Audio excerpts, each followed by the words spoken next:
Here I come, ready or go Motty.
Hello there guys, how's it going? I hope you're all having a good day so far. Today on The Legend of Zelda Breath of the Wild, I am going to begin making my way towards my first Divine Beast and hopefully completing it today.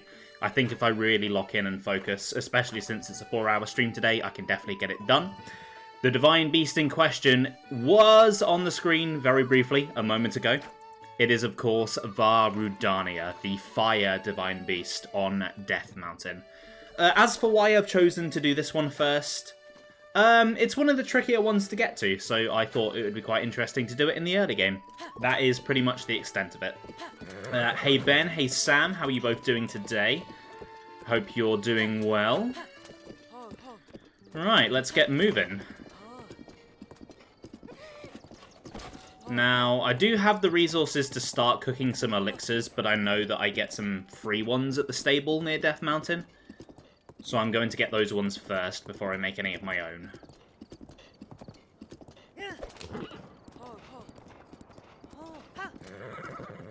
Hey, come on, vodka. Don't get tetchy with me. You're a Yiga. I'm not talking to you. There was a path north somewhere. I seem to have missed it. I think if I keep heading this way, I should reconnect with it. You never think to make elixirs in this game. I really only do for Death Mountain, because if you don't have them, well, you set on fire.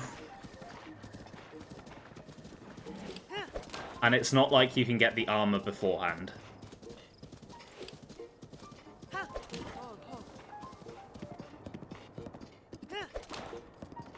Every other area you can get by with regular food, I feel. You make a lot of elixirs but forget to drink them. That is a mood. That is definitely a mood, wow.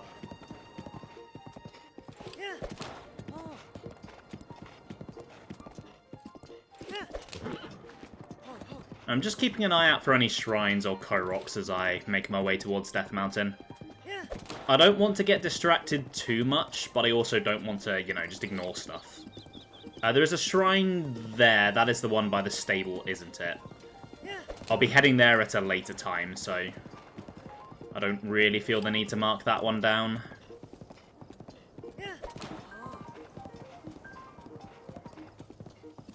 I think the main thing on other playthroughs that stopped me making a lot of elixirs was that you need monster parts for gear upgrades as well. And so I usually save them for that, but I'm also not bothering with that too much on this playthrough. So maybe I will make a few more elixirs than I usually do. There's a duck down there. I like ducks. Ducks are cute.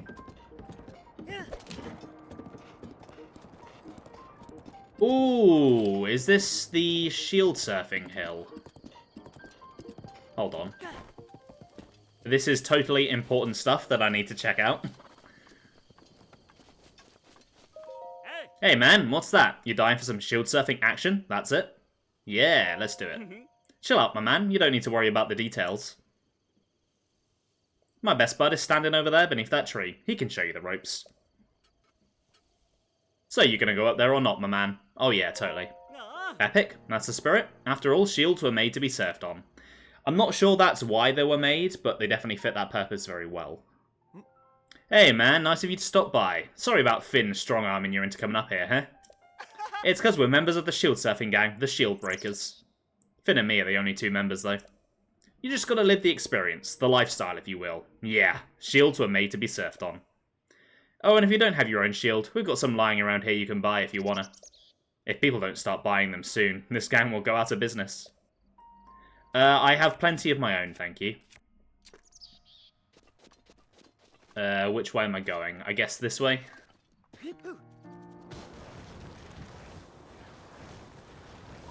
This absolutely needs to come back in the next Zelda game. So fun.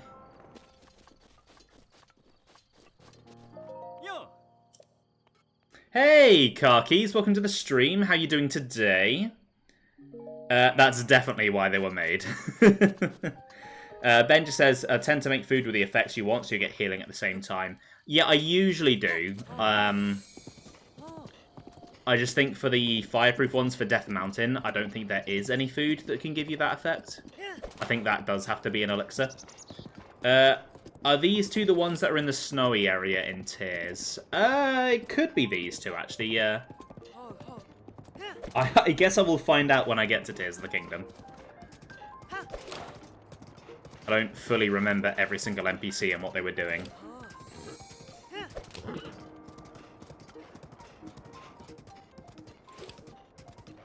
I do feel like most of the NPCs I remember more for their roles in Breath of the Wild. But that's probably because I've played it more. I've played it more times and it's been out longer. Hey, a Goron! I love Gorons. Is this my first Goron? I think it might be. Hey there, I'm Bolden, Goron City's Ambassador of Tourism. Okay, thank you. Helpful information. And a Gerudo as well.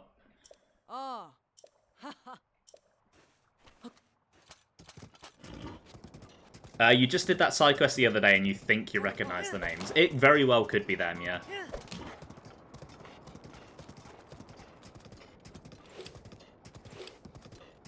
There's a Yiga there. I'm just going to ignore him.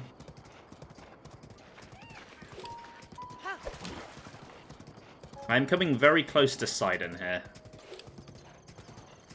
Unfortunately, I do have to ignore him for now. He is not my objective today.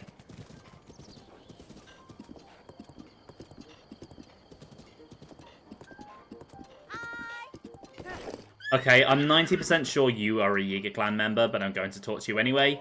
Oh, you're not? Okay.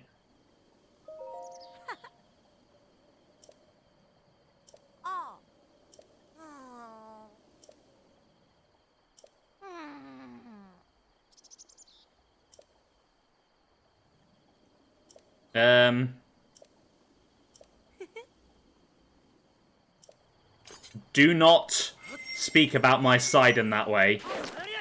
How dare you? How dare you?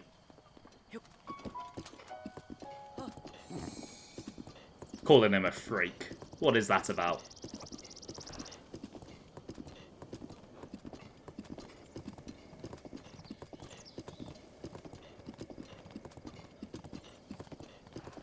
Oh, the deer just wanted to ride with me. That's really cute. Ooh, there's a shrine. Whereabouts is that one? Okay, that's probably the stable. That's probably where I'm aiming for. They are the ones. Nice. Well remembered, Ben.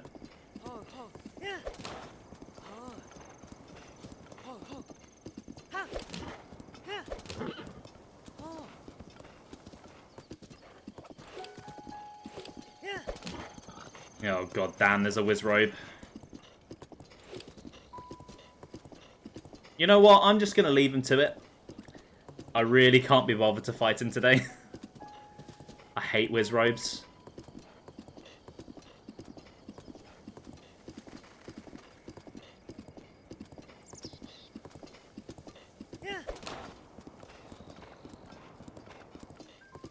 I am running low on shields and bows, I think. Okay, maybe not bows. But I could do with some more stuff, so while I'm here...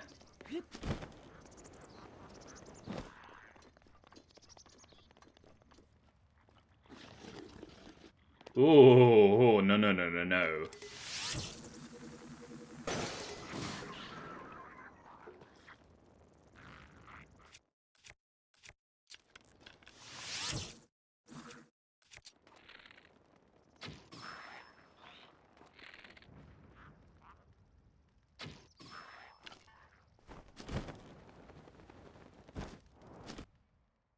Okay, that was nice and easy. It's only because you did that side quest in Tears literally 2 or 3 days ago. I mean, I would still struggle to remember that, so well remembered. My memory is not what it once was. And it was never very good to begin with. I mean, with games it was pretty good. It's usually important stuff that I tended to forget.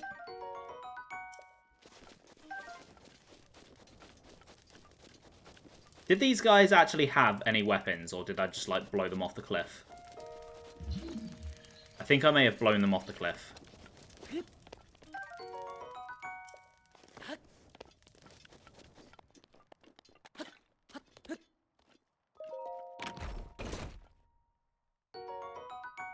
Okay, that's pretty cool. I do need the rupees. The Goron armor set is very expensive. One of the most expensive ones in the game, I believe.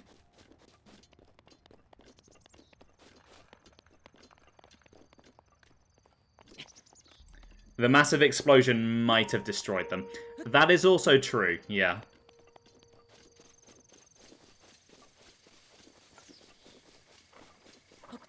Alright, come on then, Vodka. Let's get back on the road.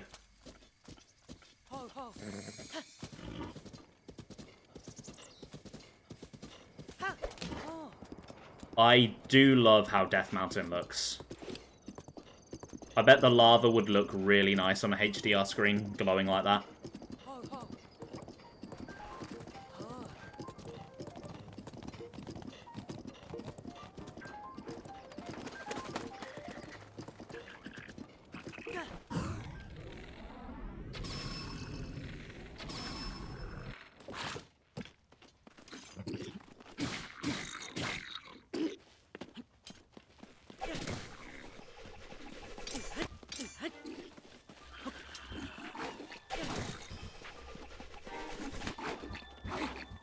I've never really used a boomerang like that in combat before. That was pretty satisfying.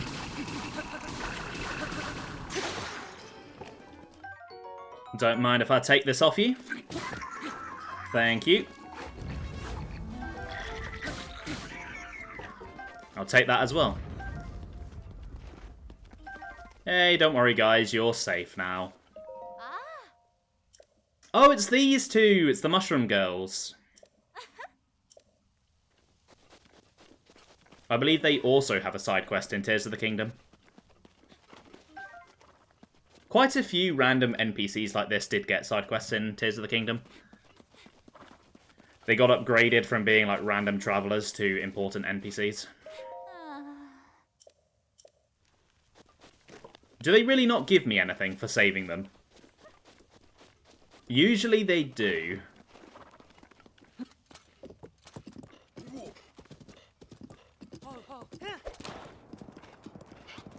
I love the ostriches. Using the boomerang as a boomerang is tricky but really fun. Yeah, like you really have to take into account your surroundings, because if you throw it into a rock, then yeah, it's not going to work. I really wanted to snipe one of those lizards, but it despawned.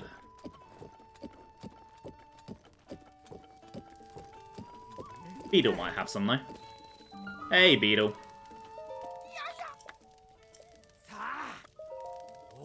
Right, first of all, I need more money, so take one of them.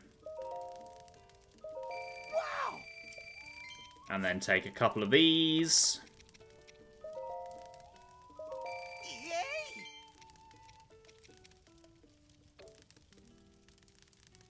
And then what do you have for me? Nothing useful. Okay. Cue clip from Sam's channel where he found an ostrich. I don't remember that clip. You might have to post that in the Discord for me, Ben. Just to remind me. Hi. Right, while I'm talking to the NPCs, I do believe Zelda has something to say. We received a request from Daruk to move this stable, but it's a critical hub, offering refuge to travelers entering Death Mountain. It also houses the many rescue dogs here on standby in case something happens. With all that in mind, I don't see why he'd want to move it. I shall need to ask him for more information. Somewhat interesting, I suppose.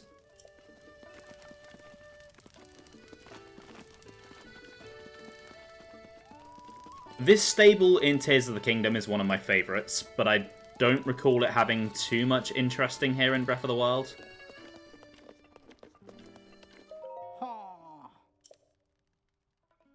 There is a shrine quest, though, apparently.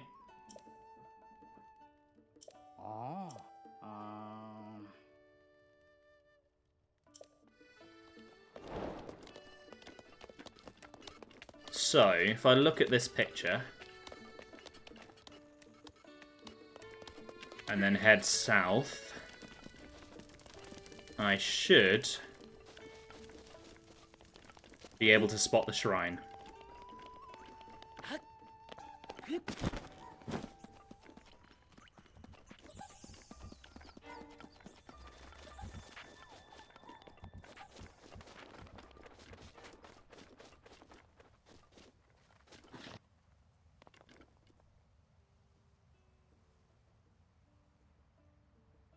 I don't see anything.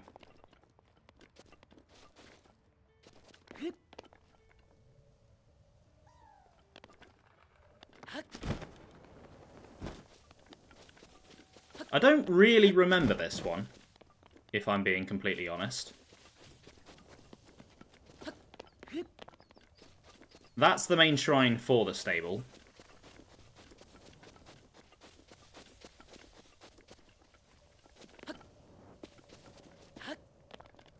But I don't see the one in the picture. Right, I'll go and do this one while I'm here. And then I'll head back to the stable and look at the picture again.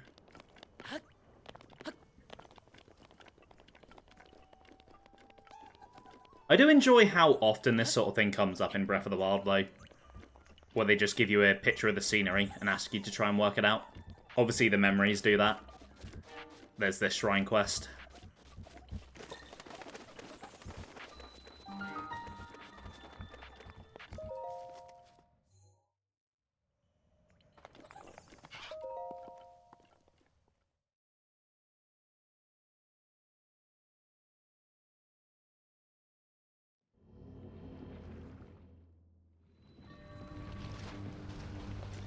Metal makes a path. I don't know that I remember this one.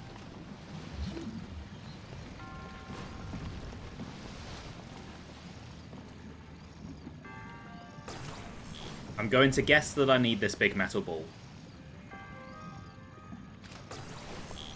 Although I'm really struggling to get it. So maybe I don't need it for this first one.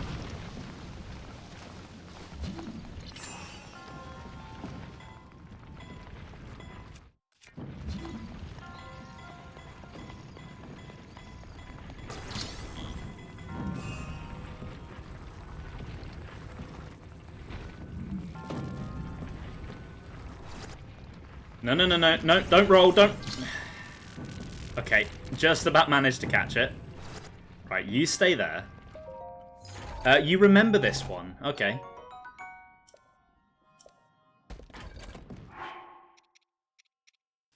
That is good to know. So, if I need advice on it, you're the guy to ask, right?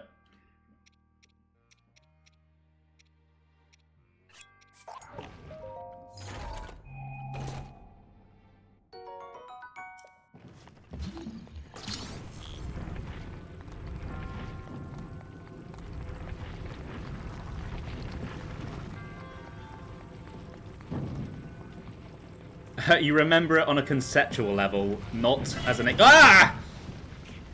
Not as an exact walkthrough. Well, that is just quite disappointing. You've let me down, Ben.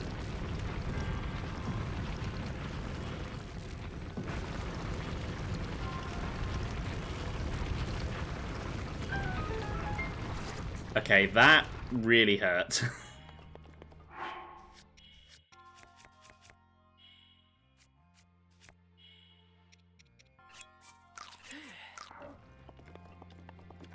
I forgot about the ones coming down the middle. I was so focused on the slope I was about to walk up that I just didn't think about the other balls. I'm sorry, you can't make the same promises that Rick doesn't. That Rick does.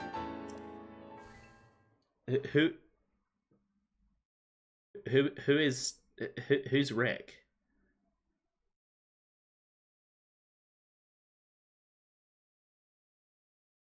Oh, Rick Astley. Right, yes. Never gonna give me up. Never gonna let me down.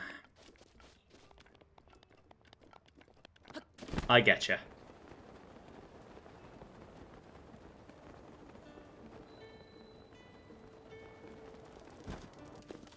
Right, let's take a look at this again.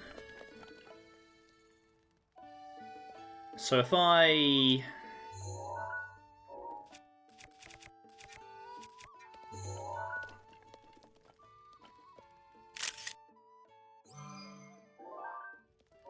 Okay, that rock there looks like quite a distinct shape. So if I can find that...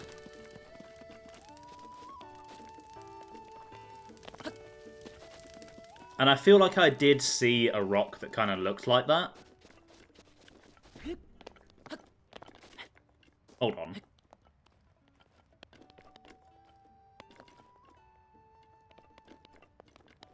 I can also use the tower as a point of comparison.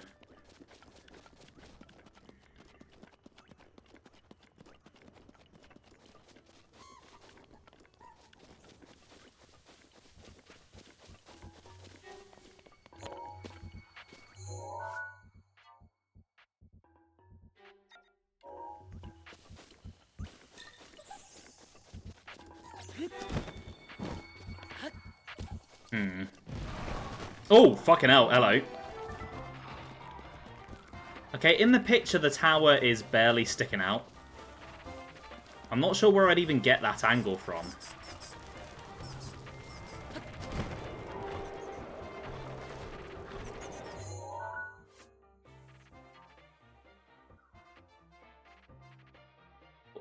Unless maybe that isn't the Death Mountain Tower.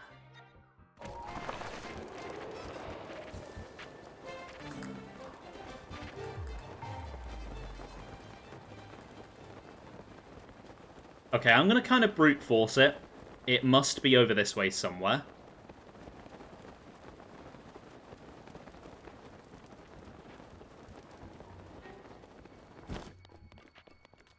You managed to do the White Bird Shrine quest in Tears the other day, which you were apparently too smooth-brained to do back when the game came out. I do remember that one. Yeah, that one took some figuring out.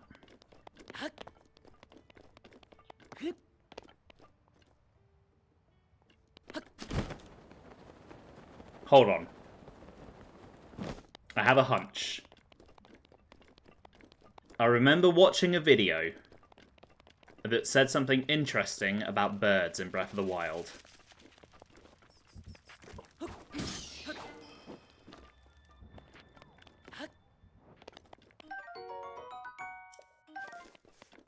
If I'm remembering correctly, not every shrine, but a lot of shrines have flocks of birds above them. So if you spot a flock of birds like this, chances are you can head over and find a shrine. So, I'm thinking... Hey, Dan, welcome to the stream. How are you doing today? I'm doing pretty well, thank you. Mentally preparing myself for the climb of Death Mountain.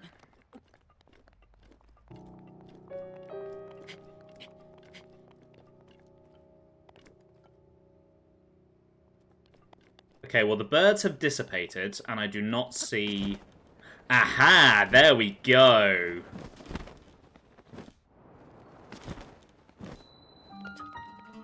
It's a good job I remembered that little trick. Is it as big as Everest, though? Thankfully, no. Or I would be here all week. But it is volcanic, so that does complicate things.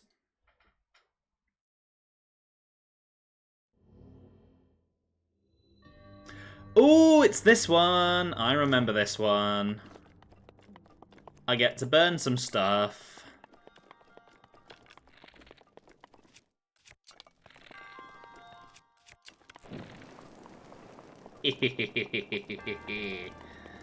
Oh, this will be fun.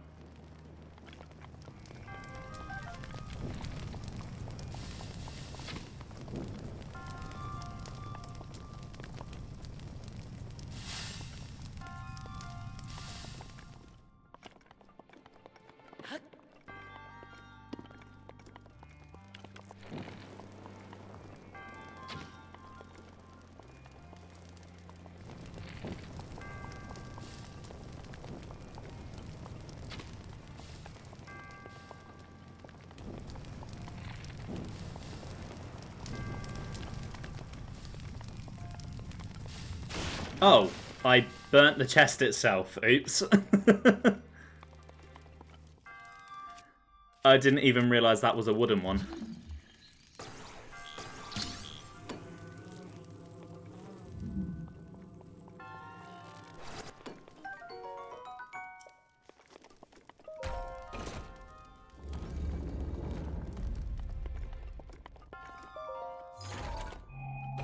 You feel like burning things in an enclosed area might not be the safest thing to do. That is a very boring mindset. It might not be the safest thing to do, but it is the most fun thing to do.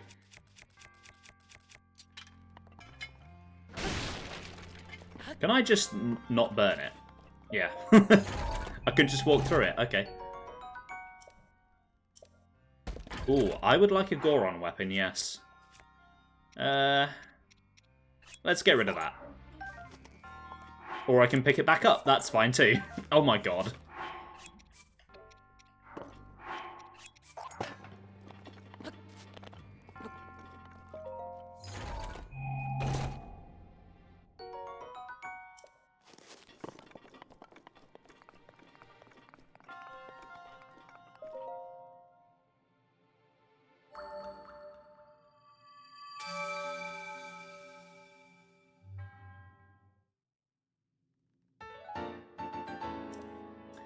Okay, I need to find a goddess statue at some point.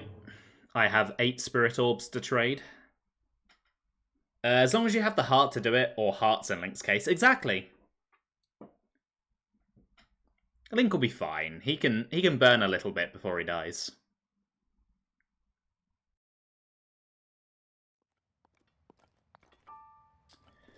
Right, I'm just going to warp back to the shrine.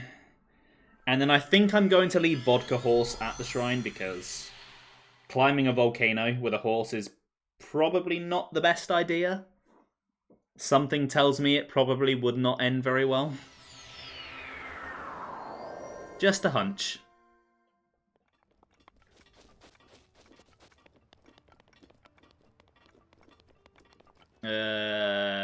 Which way am I going? This way.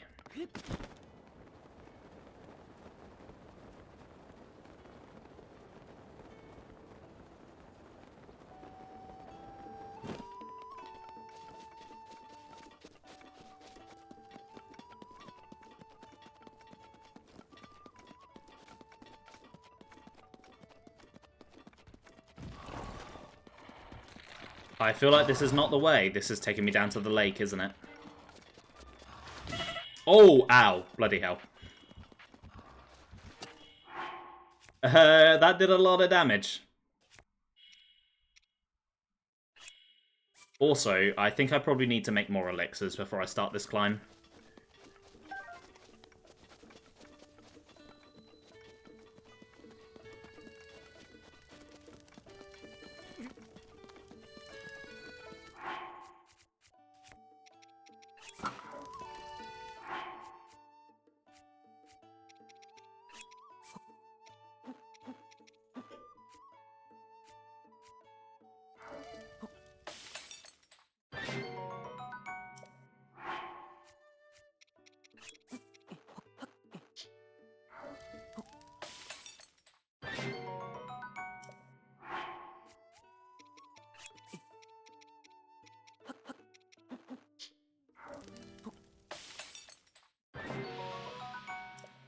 Okay, that should do nicely. I've got plenty of time with all of those.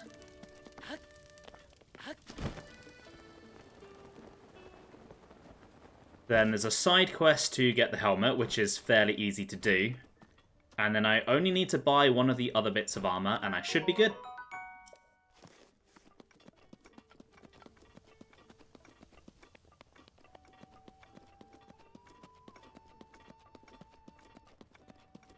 Just beyond the moor of Death Mountain is a scorching region. The heat from the flow of lava can be intense. So intense, in fact, that it can take one's life should they fail to prepare accordingly. My bodyguards forbade me from going any farther. Yet it is my duty to keep a close watch on the divine beasts we will be fighting alongside. This mission proves to be exceedingly dangerous. You got that right, Zelda. It is certainly dangerous. Although this hot spring looks luxurious, and I would love to go and sit in it for a few hours. Although it probably also smells. I imagine it's very eggy here.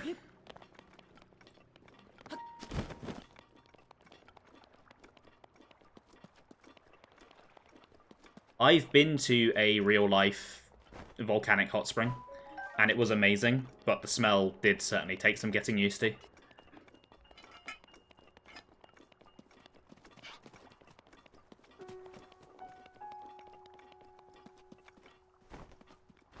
Right, I think I need 10 of these lizards.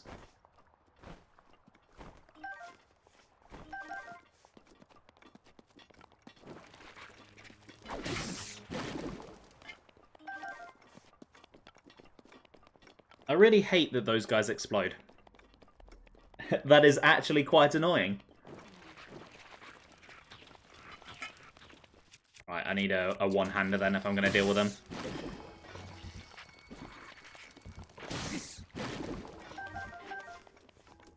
Never mind, that's not really any faster.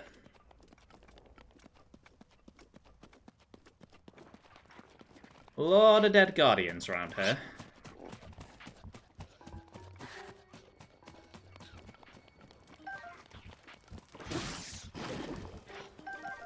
Assuming that they are all dead. No, they're not.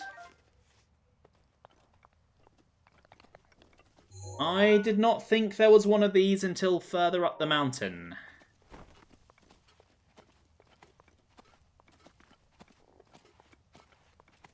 Okay.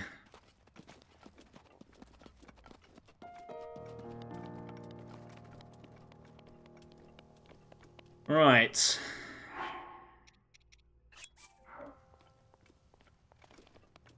Shit, he's seen me.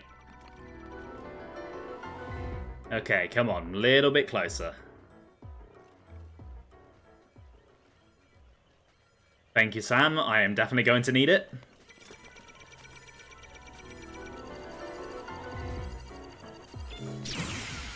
Okay, that's one.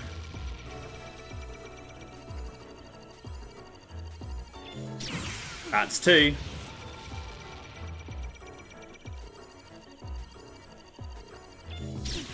Ow! Oh.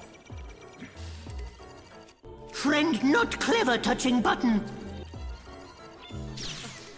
Shitting hell.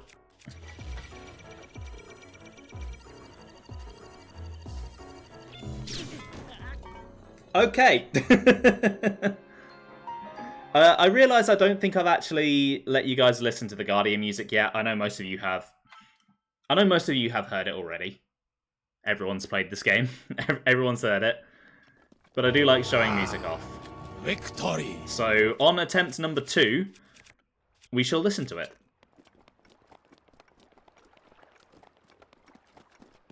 Also, what do you mean, victory?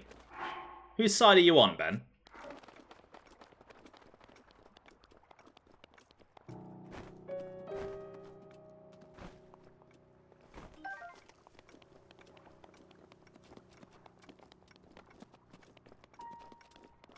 The side of funny, fair enough. Yeah, there is something I do feel a bit weird about sometimes when I'm streaming a game that is more popular. It's like there's lots of stuff I want to talk about and show off, but also so many people already know about it because it is a popular game.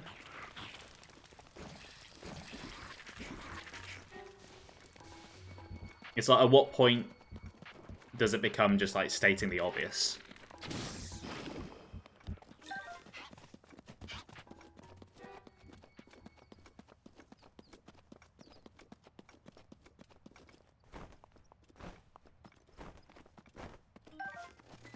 Anyway, enjoy.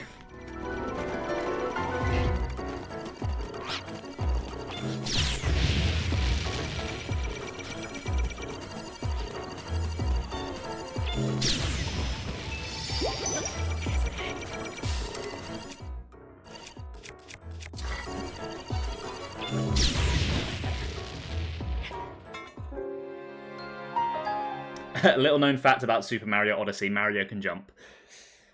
Well, there you go, there's the Guardian music. I think it does its job very well. That piano will be forever ingrained into my mind.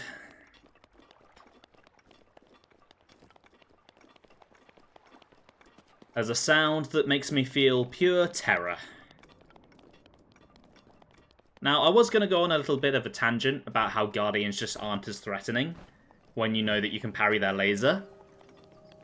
But it is still really hard as fuck to do, so no, yes they are.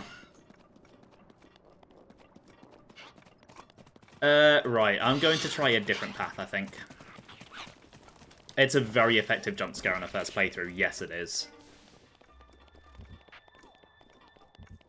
It's one of the many things about Breath of the Wild that is that much more effective on a first playthrough.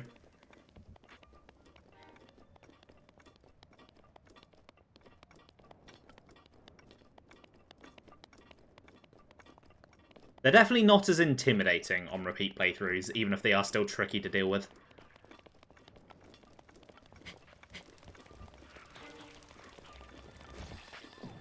Oh, God.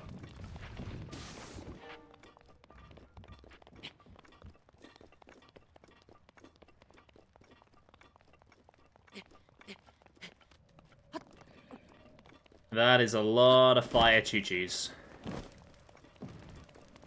Oh my shitting hell.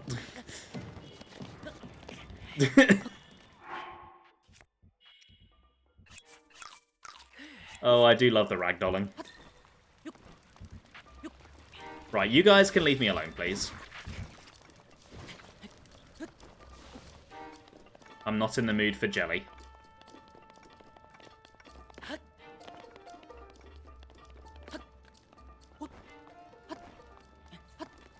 Oh my god, there are a lot of them, aren't there?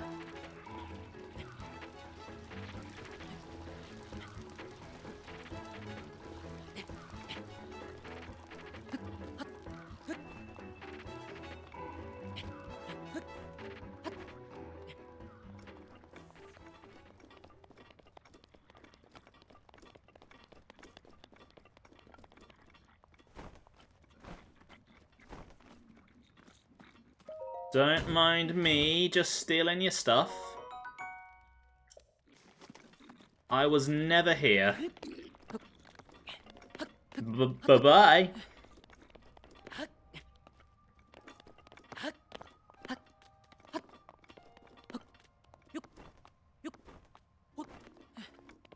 Okay, right. Let's tackle this tower then. The best place to start is probably this rock up here.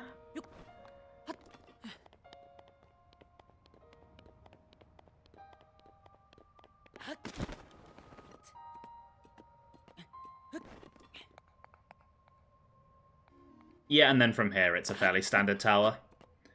Had to leave for a few minutes. Did I beat the Guardian?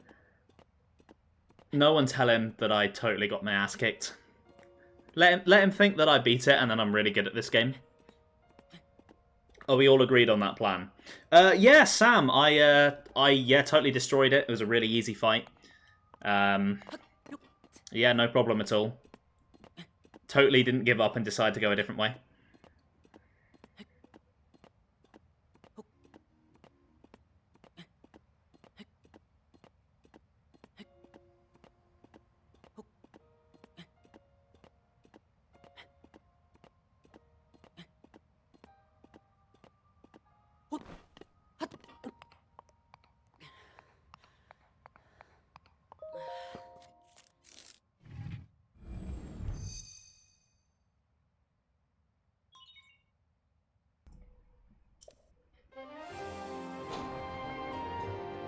Oh, this never gets old.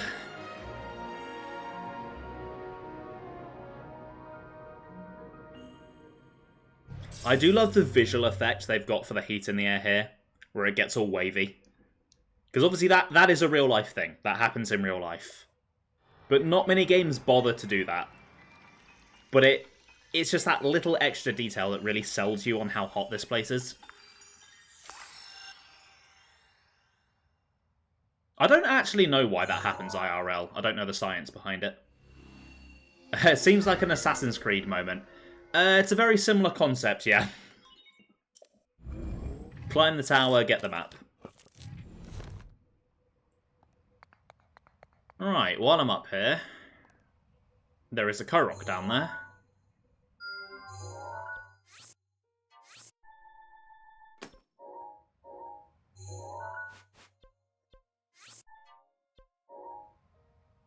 Anything else that I can see? Is that a shrine down there, or is it just a bit of magma? It's just magma. Okay.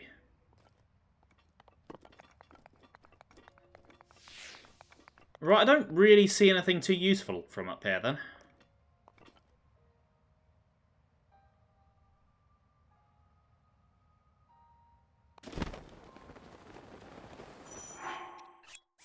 Right, time for my elixirs.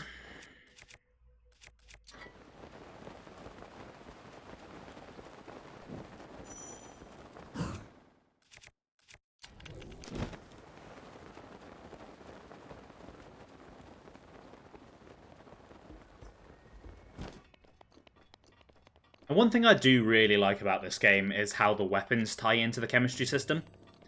Like, obviously, wooden equipment will burn in an area like this. It can be annoying to deal with sometimes, but it makes sense, and it does add to the game, I think. It forces you to prepare for the area. You can't just waltz in.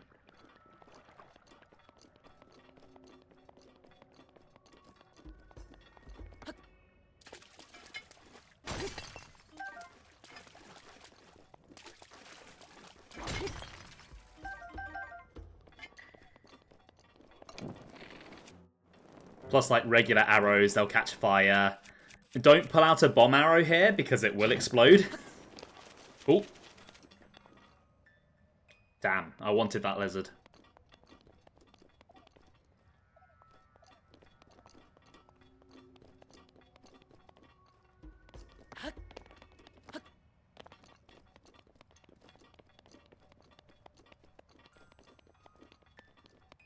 Oh, thank God I'm not climbing up that way. Pretty sure there's an Igneo Talus down there, if I remember correctly. Which would be quite tricky to deal with in my current state.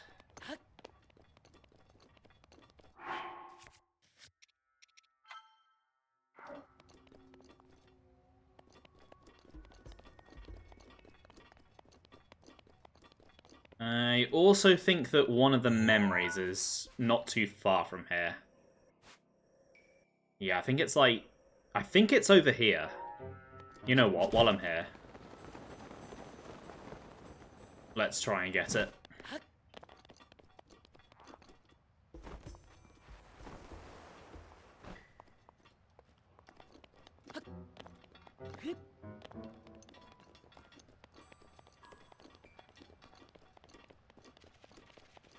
Oh, oh, oh, oh, lizard.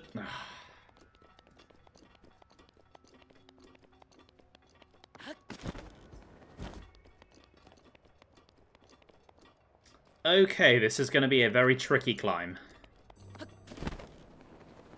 It's right about now that I missed Tears of the Kingdom. And I missed my hover bike.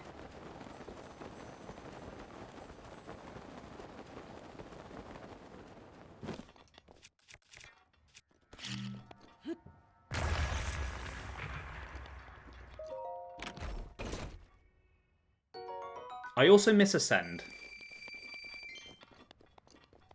Because I could use that cave to go straight to the top of the mountain.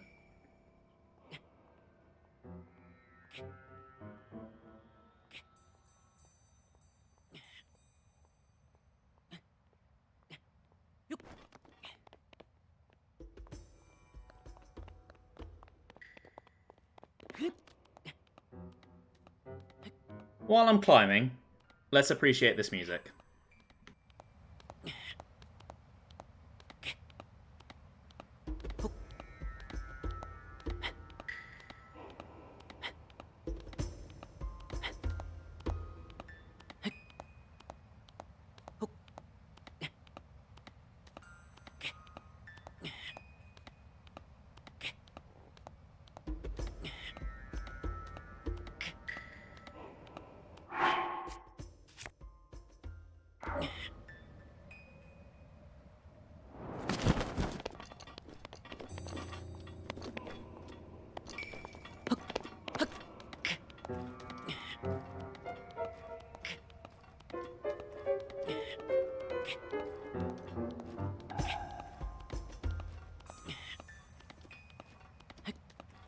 It's not exactly the most standout bit of music, it is mostly atmospheric, like a lot of this game's soundtrack. But I feel like it really does sell you on the hot feeling of this area. The instrumentation as well reminds me a lot of Elden Volcano from Skyward Sword. Just obviously a much less melodic piece of music than that.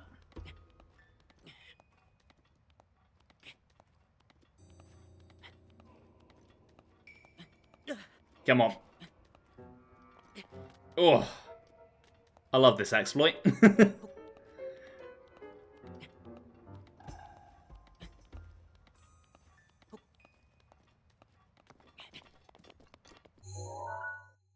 Okay, yeah, I think it's south from here.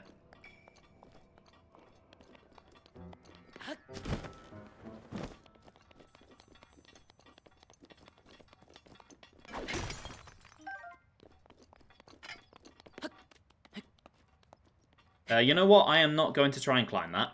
That looks way too high for me.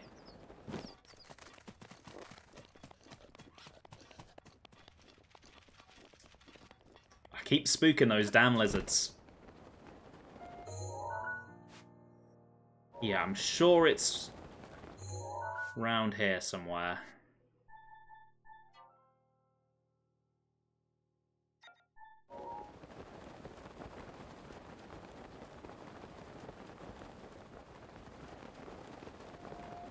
It might be back up where I was.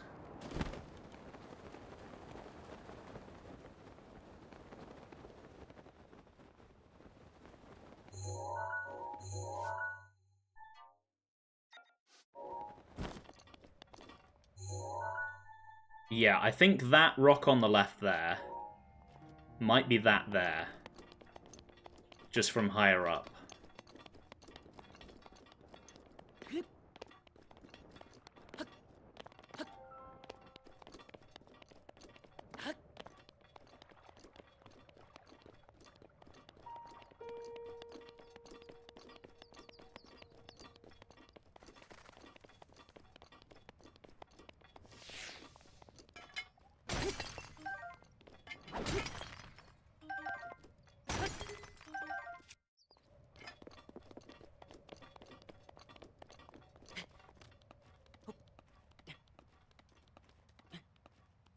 This is always the memory that I remember the least.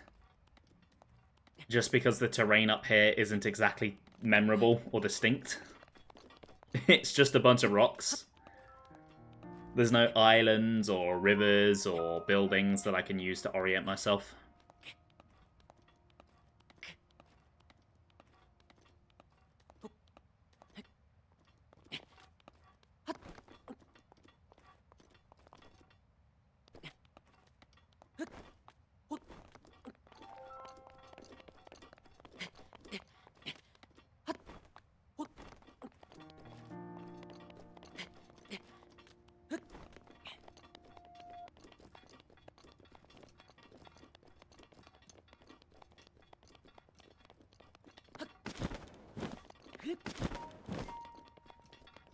How dare I not remember one rocky cliff from another?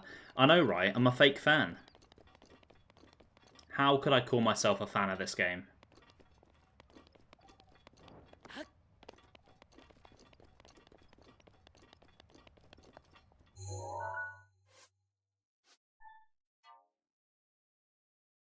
Okay, that there is the training grounds, I believe.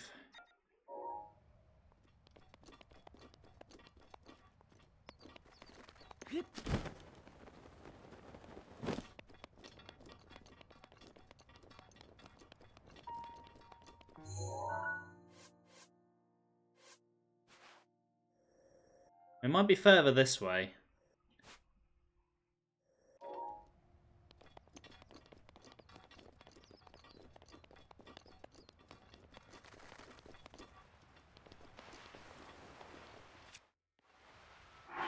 Oh, my elixir's worn off. Maybe I shouldn't be doing this before I get any of the armor.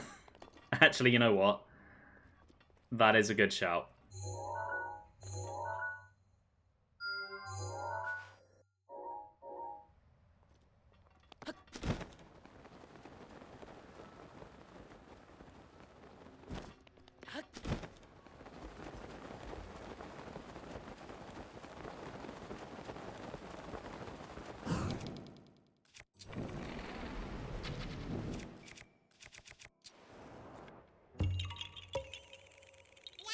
Epic shot, I'm about to die.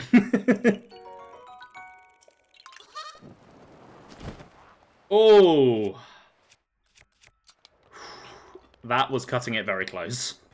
Oh, shit. No, I don't want to play. I'm burning to death.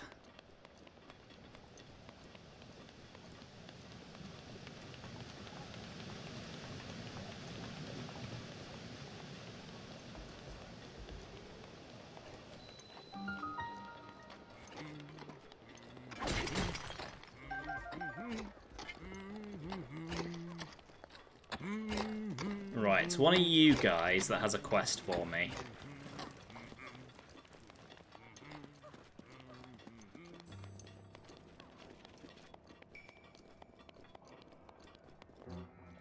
I do believe.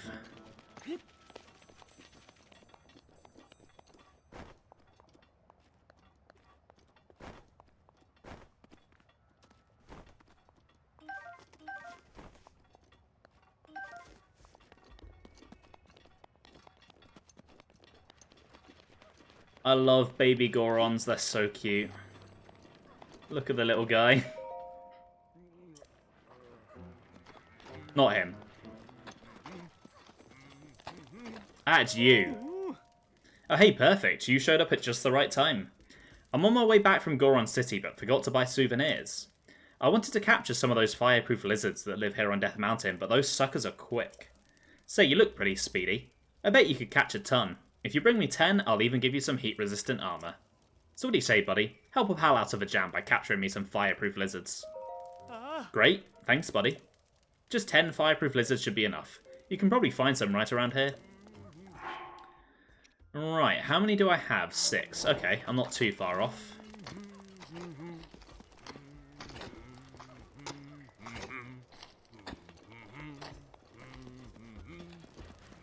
I think they do have an increased spawn rate in this area as well, to facilitate the quest.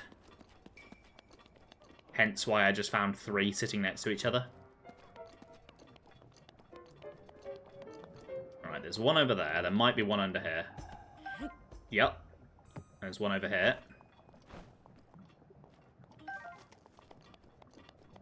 I remember on my first playthrough, I used to think these lizards were really hard to catch. But you really don't need to be that stealthy.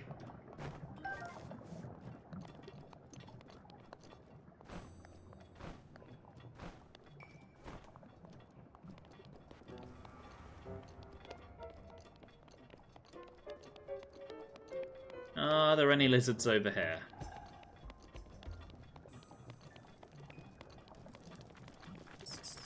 No, you are not lizards.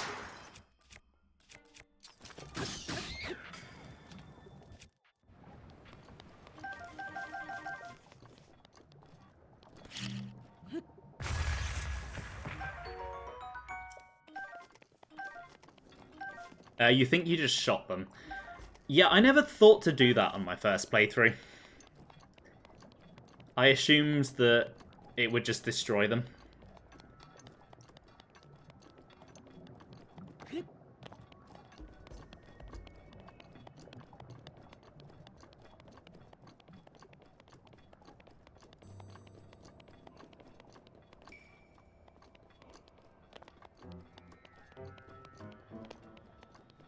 Okay, I literally need one more.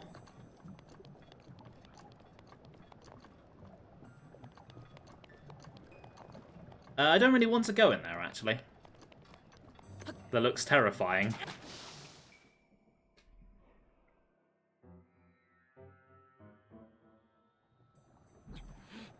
That's why I don't want to go in there.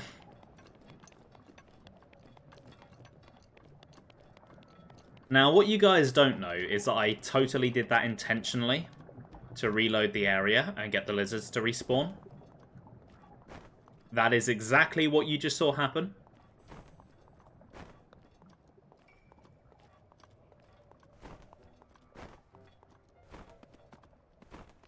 Yeah, right, exactly. What do you mean X? What are you doubting? Right, there's the final one. See, it worked. He wasn't there before.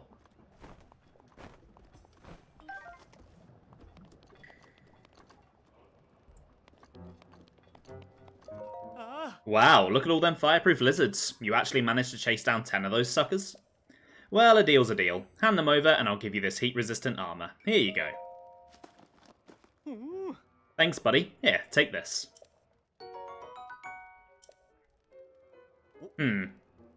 Something the matter, buddy? My helmet? Sorry it ain't for lending. It's too expensive for that. You can buy your own in Goron City. To get to Goron City, head north from here. It's the 5th stop up the trail. I'm sure you'd agree, buddy, that it's always handy to have some spare souvenirs on hand.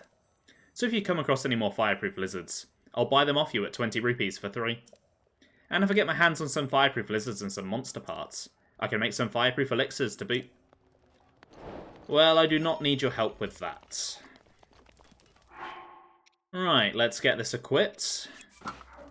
And then I could go back to where I was and try and get that memory again. Or I could do that later. And since I'm already basically on the way, I could just head to Goron City now.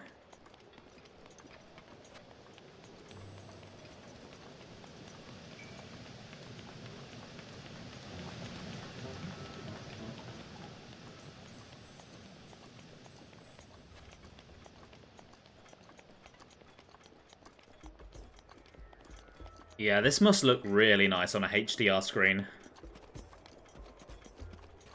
With all the light and colour from the lava just popping out. Zelda's voice memory for Goron City is just her screaming as her body burns from the heat.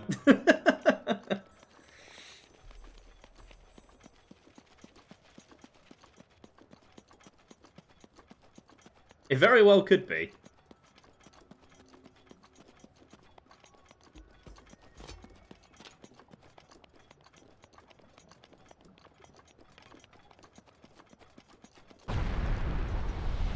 Oh, bloody hell. I forgot this could happen.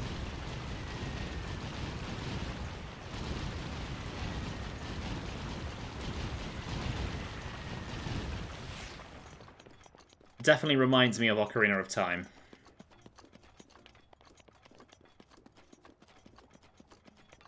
It's probably intentional.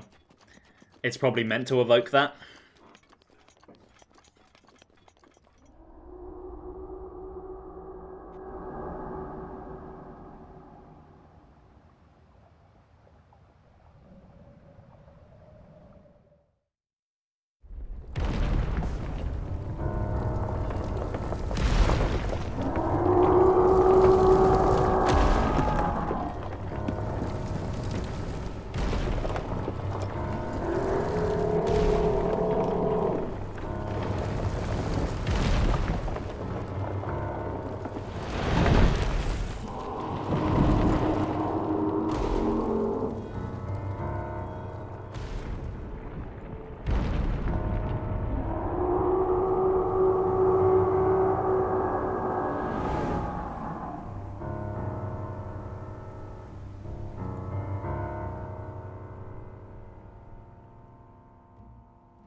There is something about the cry of the Divine Beast that is really creepy. Oh, this does take me back, though. I remember back in E3 2016, people were over-analysing the footage of this game. And every time they looked over at Death Mountain, or we saw something moving, I don't think anyone expected it to be one of the game's main dungeons. Right, Zelda. What do you have to say about this quaint town? Goron City is watched over by Daruk, chief of the Gorons. Despite coming equipped with fireproof elixir, I didn't quite bring enough of it. I settled on making more myself, but I was having trouble catching fireproof lizards. The Gorons, seeing my struggle, decided to help me, and, well, now I have enough fireproof elixir to last the rest of my life. Seems like Zelda was having trouble with the lizards as well.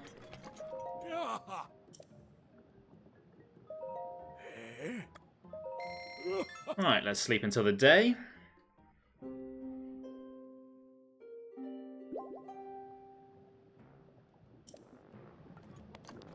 And then I should like to listen to the tunes of Goron City.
There are so many people in a rush to say that this game doesn't have a soundtrack. I really don't think they give the town themes enough credit. I think each one does a really, really good job of giving the towns a unique vibe that fit their particular race. I love the horns and the trumpets in this one. It just fits the Goron so well. Now, what does concern me about the Gorons is why they felt the need to give them thongs. In previous games, they were naked, and I never really thought anything of it because, you know, they're rock people. You just don't think about that sort of thing. But adding the thong is almost worse than not having anything there at all, because now I'm just thinking, what are they covering? Because that thing is not going to do a very good job of covering it. I do miss the classic Kakariko Village theme. Yeah, that's fair. The classic theme is iconic. But I think the theme we have here does fit this particular version of Kakariko. Oh, I can't quite afford that. Okay. Yeah. Let me just sell some stuff then.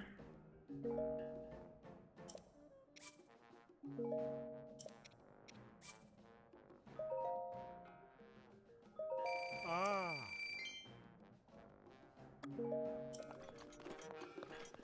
Oh. Ooh. Thank you. Hey, Blunter, welcome to the stream. How you doing today?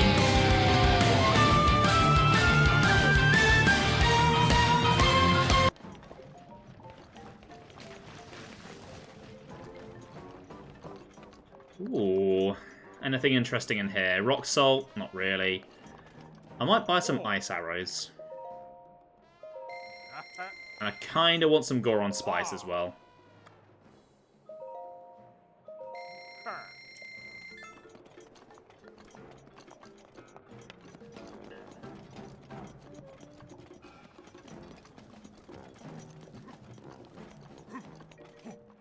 Okay, I don't really care to do your quest.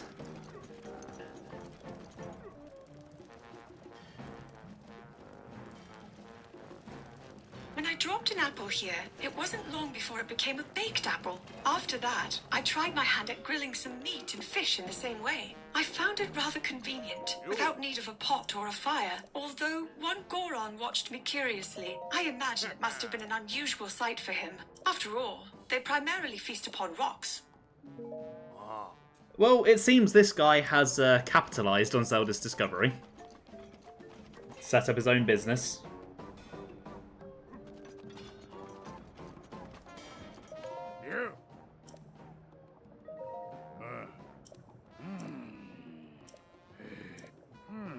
Yeah, I don't really want to do that.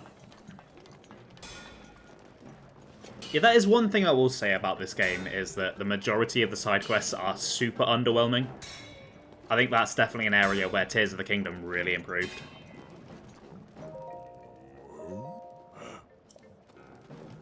Like, none of these are really giving me the itch to go out and do them, you know? Imagine a Goron seeing a Hylian eat for the first time. It must be quite distressing. It's like, you eat other creatures? What the fuck? Guidance Oh, activating. shit. In this vicinity. Guidance deactivating. I always click the wrong button. Yeah, what do you mean you eat flesh? Like other living things? This blacksmithing shop doesn't seem to have a name. I get the sense that the blacksmith himself is more concerned with his skills than he is about naming things. Truly, he is a master at his craft. His stature both grand and indomitable. Without so much as a momentary pause while striking the iron, he proudly told me that he was the very one who made Daruk's boulder breaker. That makes sense. I think he's also the guy who will remake it for you in this game. Or, well, his descendant, anyway. Hello, Mr. Goron Chief. I love your eye patch. That is really cool. Drat, that blasted Rudania. What's wrong? With Rudania running wild recently, Death Mountain's eruptions have gotten really bad. Do you see Rudania stomping around up there on the mountain? They say that 100 years ago, it actually used to protect our people from harm, but that was then, and this is now. Now all it does is mess up our mining operations. We're all suffering because it's stopping us from doing business. I can't tell you how many times we've used the cannon to chase off that fiend, but it always comes back. Ugh! Youch. Ow, ow, ow. Are you okay? It's just some back pain. Wait, who are you? I'm a traveller. I see. So then you came all this way to pay your respects to me. I like you already, brother. Well, my name's Bluto. I'm the great Goron boss who's fearsome enough to silence a crying child. Or to make a silenced child cry. Either way. Yes, it is none other than I, Bluto. I was planning to drive off Rudania like I always do, but then this blasted pain in my back flared up out of nowhere. That blasted Yunobo. When will he return? Who's Yunobo? Yunobo is a young Goron who helps me drive off Rudania. He went to grab some painkillers for my back from the abandoned North Mine, but he hasn't come back yet. Slacker. I bet he's off somewhere wasting time. Hey, if you happen to see Yunobo, will you let him know I'm looking for him? Ugh. Ugh. Ouch. Alright, let's go looking for Yunobo then. The Goron who sold the world.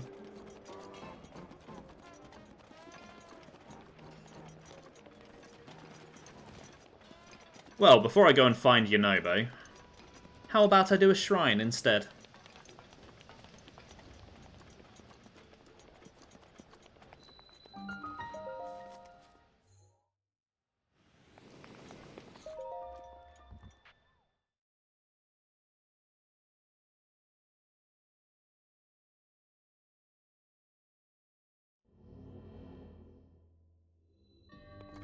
Ooh, it's another fiery one.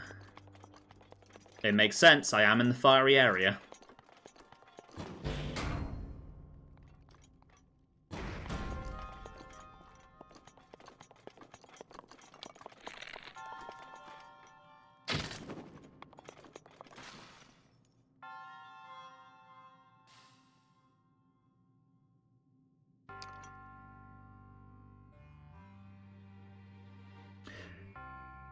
I'm not sure that that was what was meant to happen. Oops.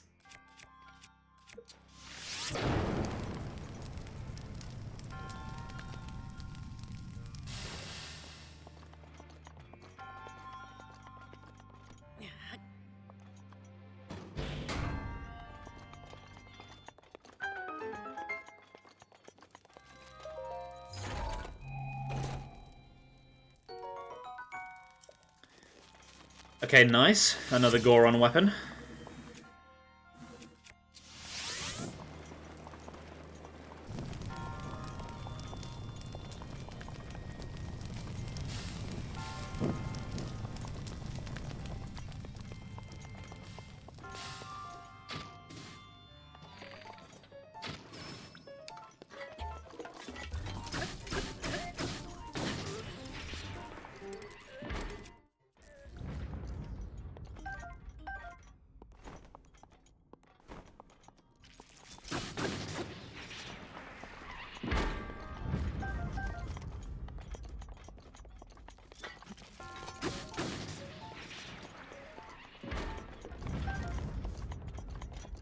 Okay, the platforms in this room are arranged really weirdly.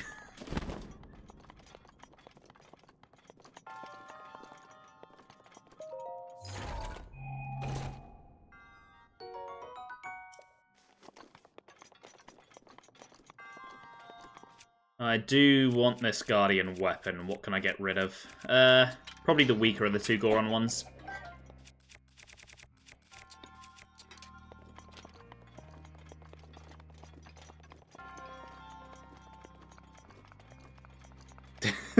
Thank you for clipping that, then. Now, while I am in a Death Mountain shrine, I do have a complaint. They did a really, really good job of making the surface of Death Mountain very different from the other areas. It looks like a volcano. It really feels like a volcano. But the shrines, they're just the same as they've always been. I do wish that they'd put a little bit more effort into differentiating the shrines in different areas. Even just making the lights a different colour, like make them red.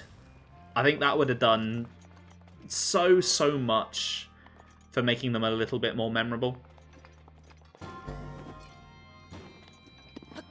Right, that ball has gone somewhere. I need to work out what I'm doing with it. There's some lava flowing. I mean, some of them do have lava in. But even just like, yeah, lava is an aesthetic thing. Like where these beigey bits are, make that lava just like trickling down. Again, this is an area I feel like Tears improved. Not with the shrines themselves, but with the caves, which do kind of serve somewhat of a similar purpose. And I am looking forward to getting to those and talking about those.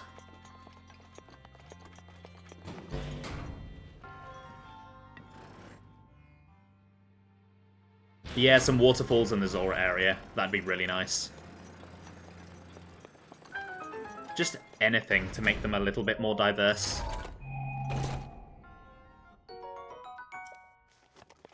I think it is a big problem with both of the Switch Zelda games, is that everything becomes a little bit homogenized. They are too quick to make everything the same. Which I think is a real shame, because these games, when they are at their best, is when they're really creative.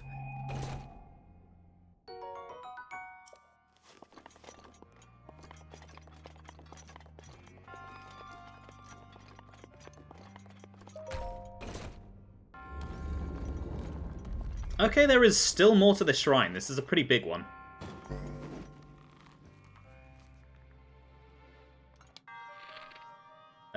Right, do I have to swing these a little bit? Yeah, I think I do.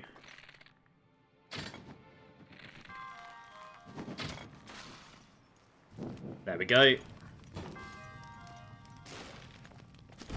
Did not mess that one up.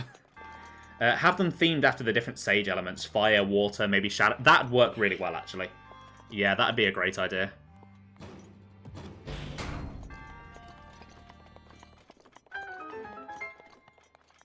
Just used a fire sword for this. I would, if I had one. Unfortunately, I've used mine.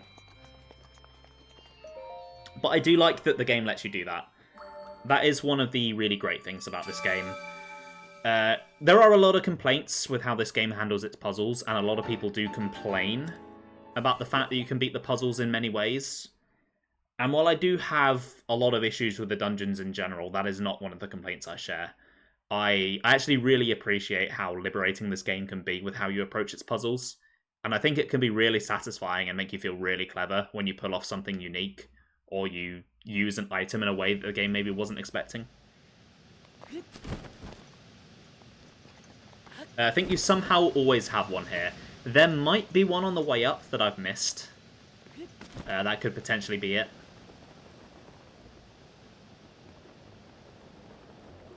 Right, was there a goddess statue in the city? Yes, there was.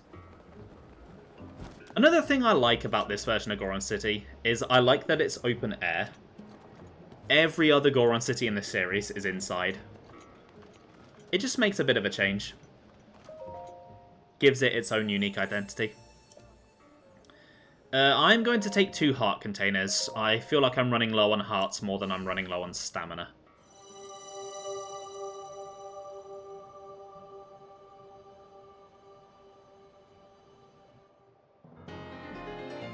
Plus, you know, I'm building towards the Master Sword. I need all the heart containers I can get.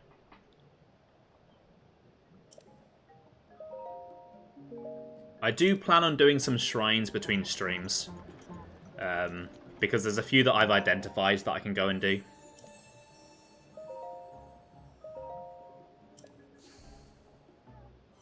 And I do have some weekends coming up where I won't be streaming, so I'll probably do some Breath of the Wild in my own time on those weekends.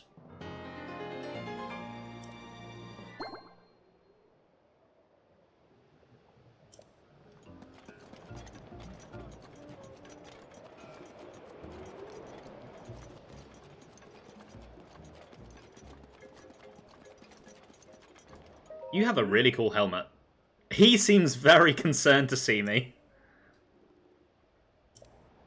pesky bee. The other open-air Goron place that comes to mind is Spirit Tracks. I've not played Spirit Tracks. I didn't know that it also had an open Goron City. Hey, Rinley, welcome to the stream. How are you doing today? Welcome to Death Mountain. It wouldn't be a fire area in a Zelda game if you couldn't do that. I love that that is a solution to fire enemies that keeps coming back. I like the continuity. And I mucked it up.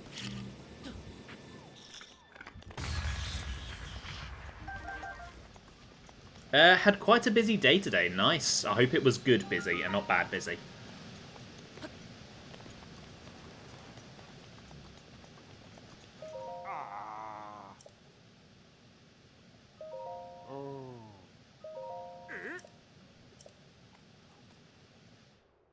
Oh. Right, Yunobo's over there. Ah. Okay. These I enjoy.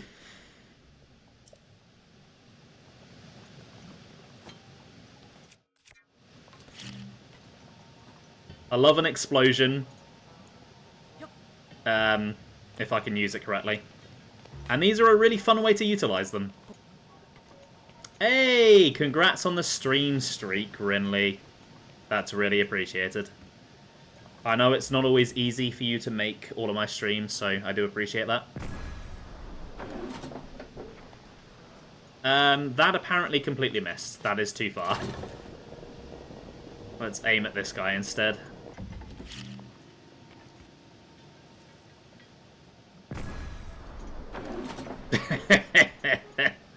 Oh, that is unbelievably satisfying.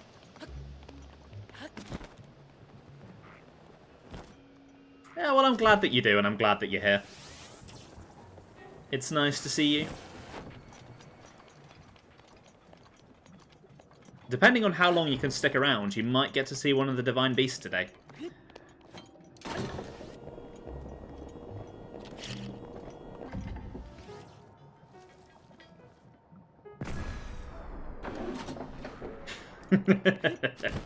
Why fight when I can launch a cannonball at him?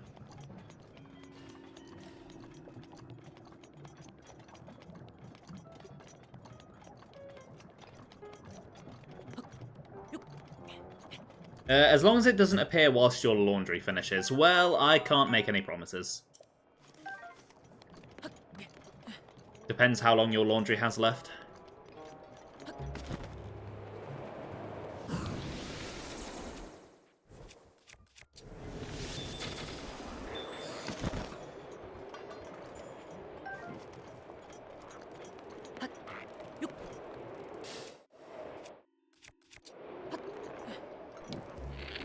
Hey, sucker. Look down here.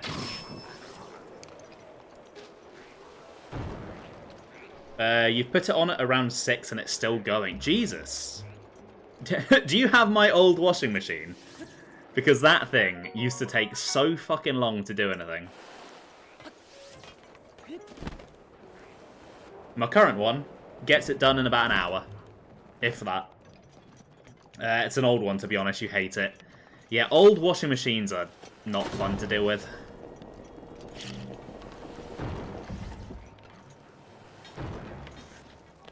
Hey, buddy!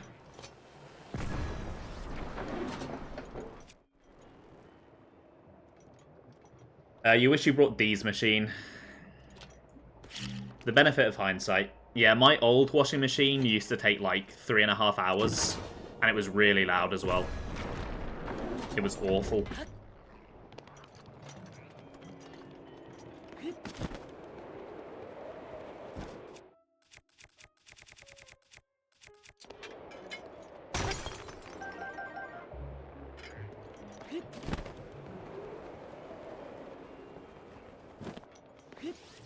Ooh, fire arrows, nice. Not really going to be too useful here, considering that basically every arrow is a fire arrow here. But still.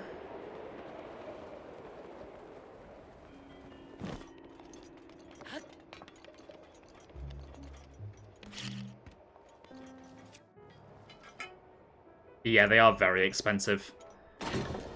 I would talk to your landlord. Because mine, I got replaced by him.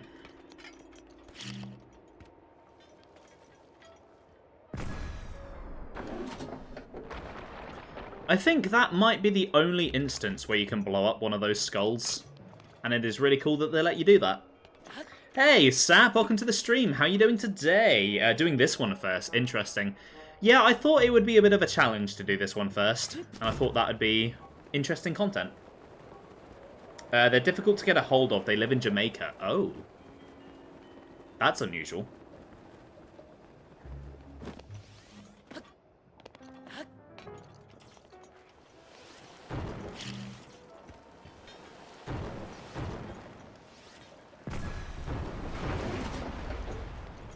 Let's bring that down. Hold on. There are some rocks over there that I can also shoot.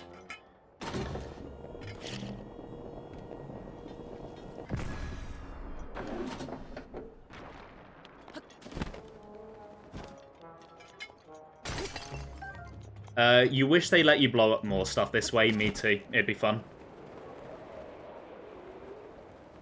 Like the Zelda version of Donkey Kong Bonanza, if you could just destroy everything.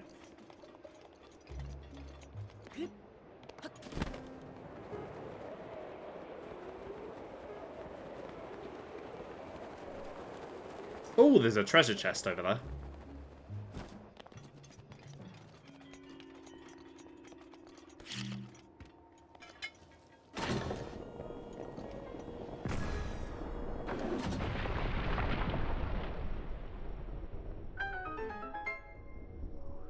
There he is! That looks like a Goron.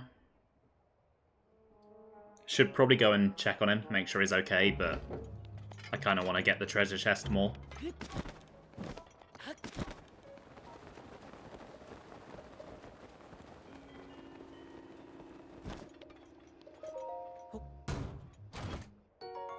Ooh, that is a very good bow.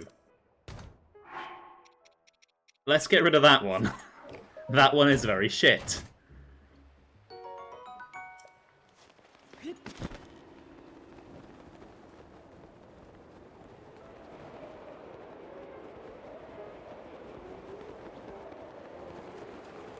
I am really going to miss the paraglider if it's not in the next game. I kind of feel like it shouldn't be, because it's too powerful. But that's exactly why I'm going to miss it.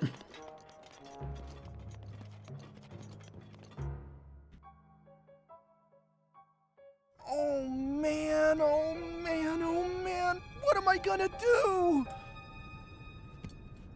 Monsters! They're here!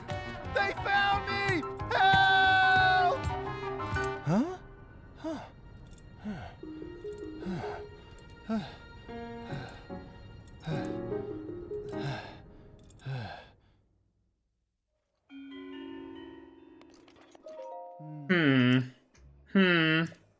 Now that I've gotten a good look... Whoa! It's a Hylian. Were you the one who broke through the crag to rescue me, Goro? Thanks, brother. But what brought you all the way out here to begin with? Oh, I'm looking for Yunobo. Oh, so that's it. Boss told you to come find me? Phew, thank goodness. In any case, I sure am glad you saved me, Goro. The name's Yunobo. Everyone calls me Yunobo. Makes sense, Goro. I came to get some painkillers for Boss, but a magma bomb caused a rock slide sealing the entrance, Goro. By the way, how did you break those rocks at the entrance, Goro? With a cannon. Huh? You used Boss's cannon? That thing is so difficult to use, I thought only Boss could handle it. Oops, I nearly forgot. This isn't the time to chat. I need to deliver these painkillers as soon as possible. Sorry, I've got to run. But do come by and see the boss later, okay? He may be gruff, but he always repays a favour. I'm sure there's a reward in it for you. Okay then. Goodbye for now, Goro. I really like Yunobo. A lot of people don't, because he is a lot different from the usual gruff and, like, heroic Gorons we get. But that's what I like about him. I like that he's different. I like that they're doing something new with the Gorons.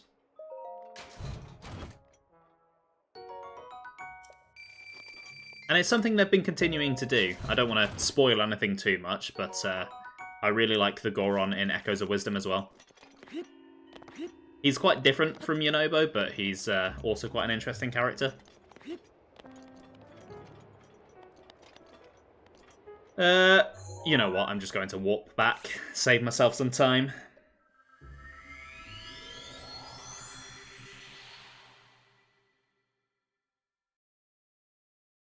Because, yeah, prior to Breath of the Wild, it really felt like with the Gorons that they did Darunia, and Darunia was great.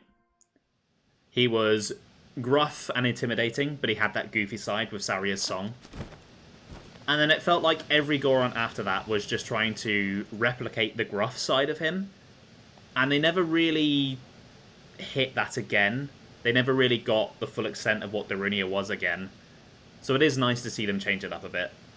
An awkward teenage Goron was a different approach. But yeah, like I said, I like it.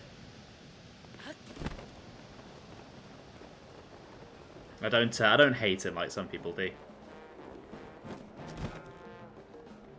I'd rather this than Darunia at Home, number 20. Speaking of... it's the Tiny Traveller. Yunobo told me all about how you helped him, brother. Here's a reward for you. Hylians like you need this sort of thing, right? I mean, not anymore. Okay then, well, I took my painkillers, so I guess it's time to meet up with Yunobo. I mean, no disrespect to Daruk's legacy, but if I'm not there to give that Rudania a good walloping... Daruk? Are you really telling me you don't know about Daruk, the Goron champion? See that statue up there? That's Daruk.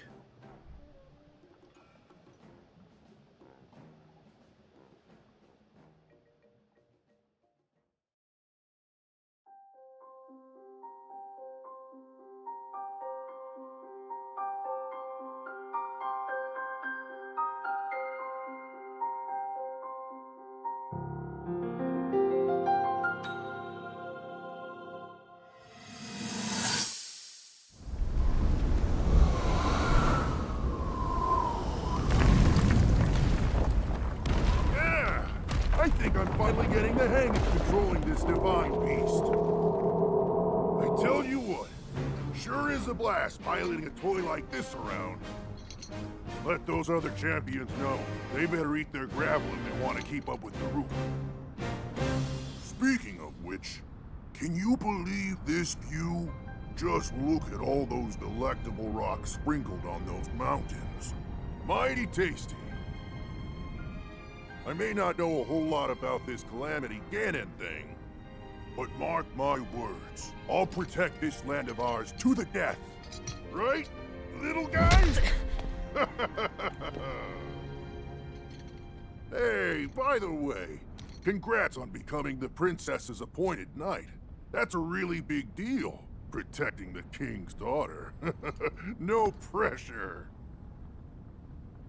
Seriously, though, the princess is a strong personality. So strong, she can't quite see the range for the peaks. Remember that, and you'll be fine. Huh? What the?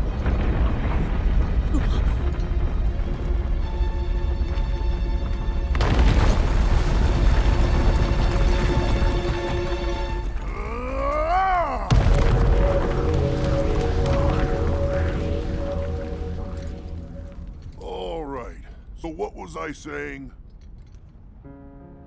That was a little strange. As far as I know, Death Mountain has been quiet for decades. But if the mountain is shivering enough to send down a bunch of boulders that size, then never mind. Forget I said anything.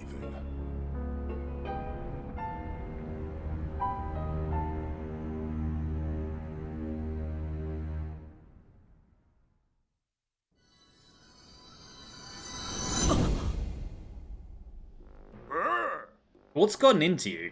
Hylians are strange. Anyway, Yunobo was actually a descendant of the great Daruk. That's why that slacker can even use Daruk's protection. He uses it to protect himself when we fire him at Rudania.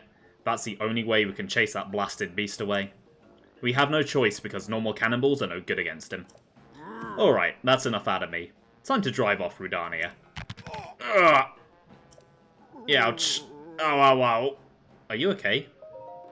Oh yeah, just peachy. Dumb traveller, of course I'm not okay. Ow. I'm afraid I won't be going anywhere today. I hate to put you on the spot, but can you please go tell Yunobo that I'm going to have to cancel for today? He should be at Elden Bridge. There's a tiny interesting bit of lore in that Daruk cutscene.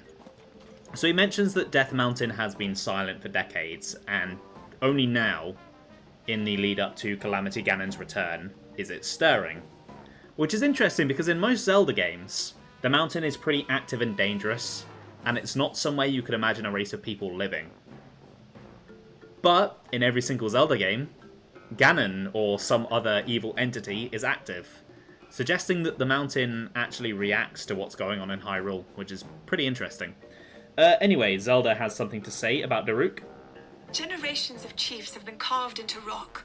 Daruk stands in a prominent position, a clear indication of how highly regarded he is among the Gorons. It's such an incredible carving, but Daruk never mentions it. Perhaps he's a bit embarrassed. Yeah, I do find it interesting that they draw that connection between Ganon and Death Mountain, because while these days he's more associated with the Gerudo, in Zelda 1, Death Mountain was where his base was located. So that connection has been there since the beginning of the series. Right, let's go and find... actually, before I go to find Yunobo, I would like to go and visit the Great Fairy and see if I can upgrade this armor. Because I would like a bit more defense if I'm going into this Divine Beast.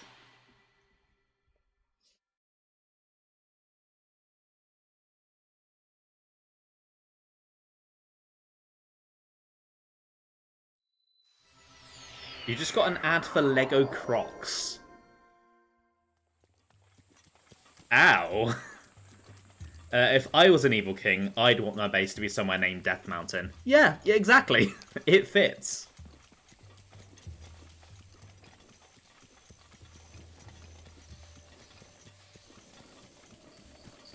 It seems a bit on the nose. I mean, Ganon does have a very big nose, so being on the nose is pretty in character for him. Balls. I fucked up the fairy. And there's a Death Mountain in Zelda 2, which is a horrifying maze of tough side view sections. Yeah, I never got to Death Mountain in Zelda 2. I never got that far. I need more lizards. Okay.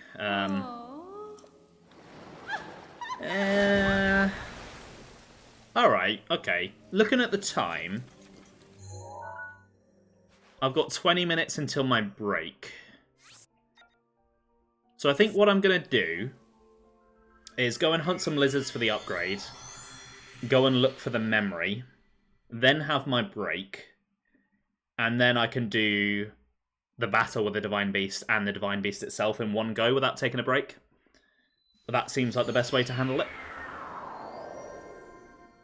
You would have my base on the Hill of Indifference.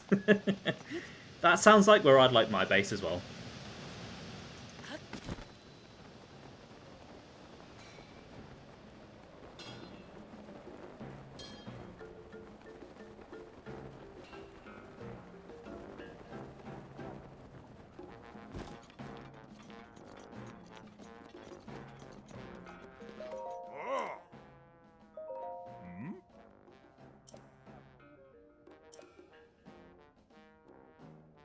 Oh, he's only pretending to know Link. What a weirdo.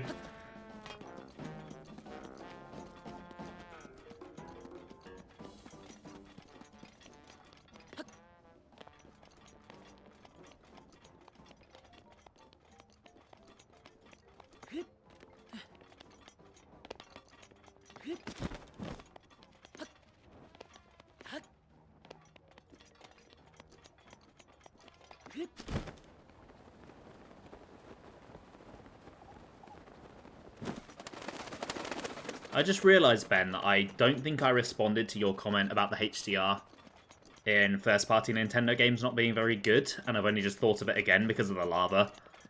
And that's really disappointing, considering it's one of the main selling points of the console. It doesn't surprise me that Prime 4 is good, though, because if nothing else, that game is incredibly pretty. It's like the one thing that game does well.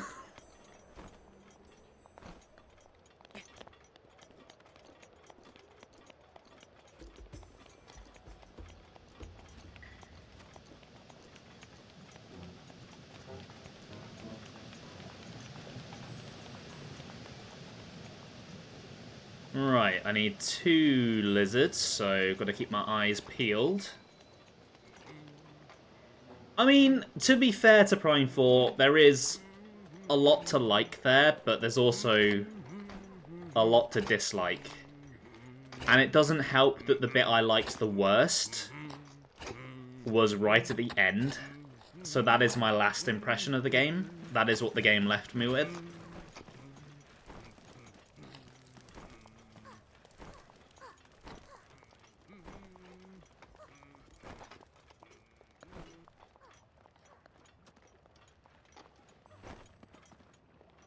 No, I think on its own it's a fine game. But when you take a look at everything it did well, every other Prime game does that much better. I think that's about where I stand on it.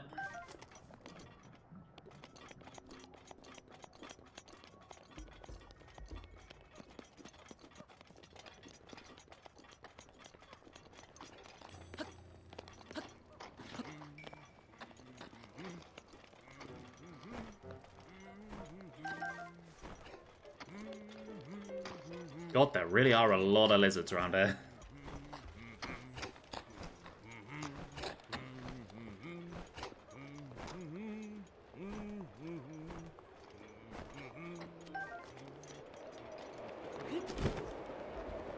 Yeah, I don't know if I'd ever go back and replay Prime 4. I think any time I'd have the urge to do so, I'd think, hey, I also have Prime Remastered on this console. I'll play that. I think the only thing that would make me lean towards Prime 4 is I did really like the mouse controls. And I would like to see them get added to Prime Remastered.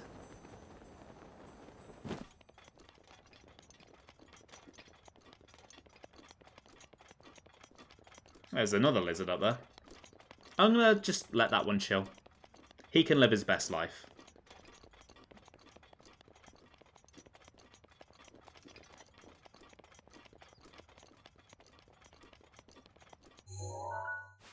Right. Okay, let's see if I can actually find this memory.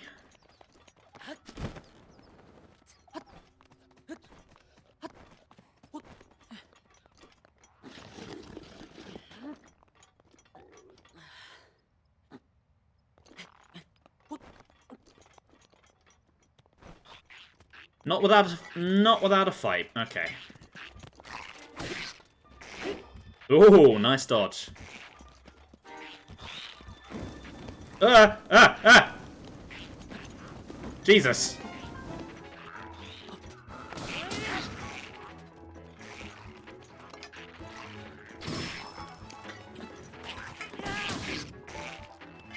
Okay, I probably should be using a better weapon for combat.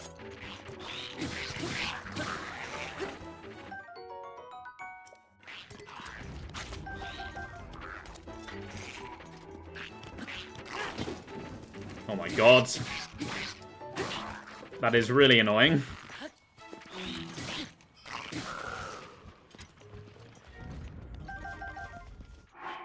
Okay, I definitely need to do some cooking before I tackle the Divine Beast as well.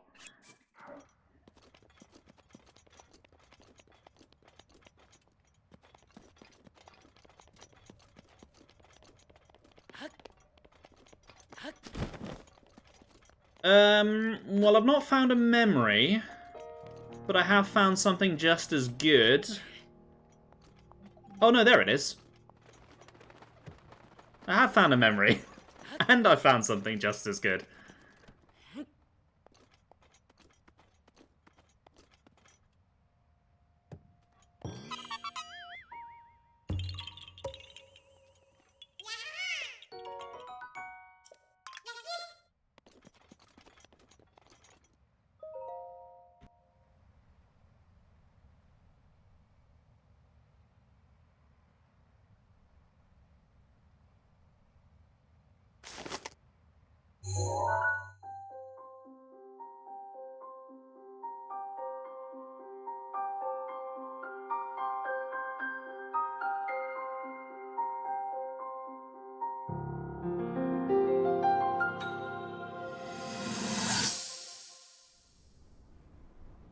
doesn't look too bad, actually.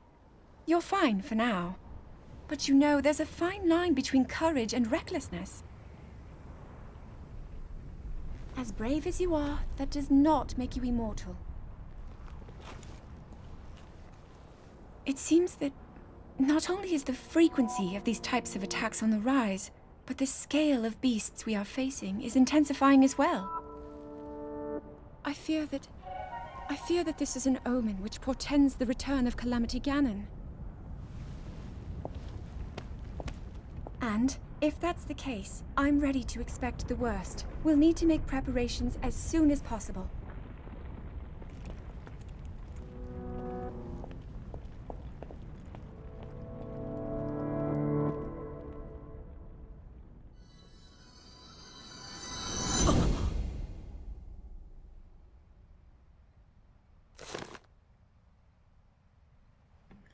That looks like a lot of enemies that Link took down there. Until you remember that Hyrule Warriors exists, and then suddenly it's really not that many. Also, this Korok was looking at him while he was remembering. He's probably thinking like, what the hell is that guy doing? Right. Still a little bit of time before I want to take my break, so I think I'm going to get myself closer to the Divine Beast.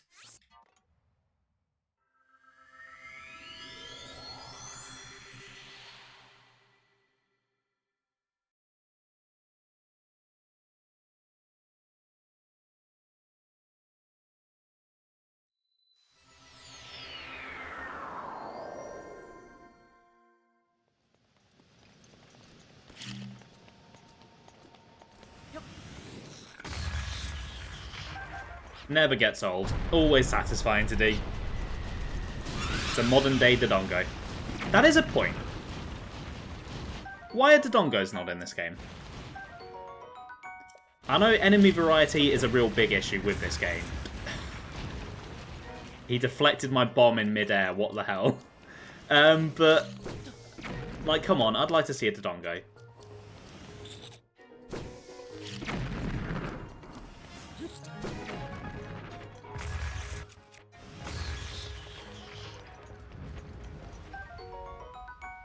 Now, there's one thing that does bug me about this game. Aside from the desert, there are no region-specific enemies. And that also holds true for Tears of the Kingdom. And I think that's a really big missed opportunity. We need Dodongos and Tektites in the mountain, Dekubabas in the forest, Darknuts somewhere. Where are Darknuts? Skulltulas. Proper Stalfos. Heck, bring bloody Dead Hand back. Actually, maybe not. Maybe not Dead Hand.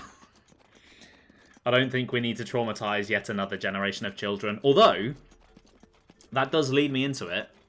If that rumor about an Ocarina of Time remake is true, I really can't wait to see what they do with Dead Hand. I hope they don't kidify him too much. Have those giant pea hats in the overworld. Yeah, pea hats! Bring them back. They were cool. And pose. Like proper pose, not just the collectible ones. Oh, there are so many iconic Zelda enemies that just aren't in the wild duo of games.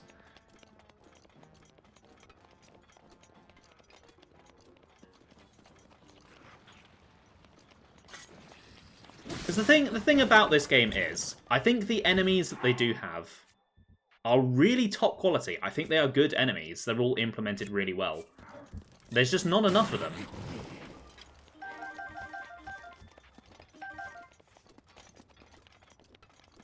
Oh yeah, the giant sea ones. I forgot about those.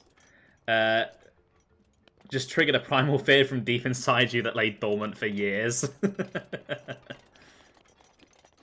I forgot to cook some food, so I'm hoping there's a cooking pot near here somewhere. Or at the very least a shrine, so I can warp back.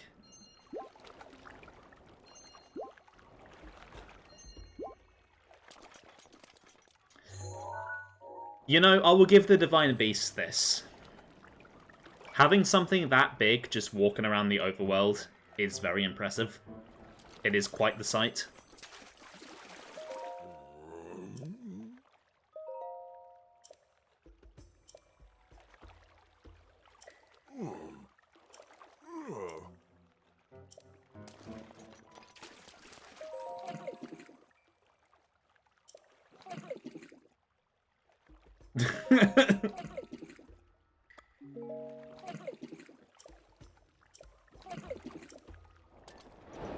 That was brilliant. Right. There's another voice memory from Zelda here. One might find many eggs floating in the water of Goron hot springs. I had the impression that they eat only rocks, but apparently Gorons consider hard-boiled eggs a favored snack. The Gorons appear comfortable soaking in the steaming water, but I suspect a Hylian would end up rather boiled themselves. That is interesting. I have obviously heard that before. I have heard all of these before. But I did not remember that Gorons also eat eggs. It is cool that the dungeons are kind of dynamic within the landscape. Yeah, I do like that a lot. I just wish they did more with that.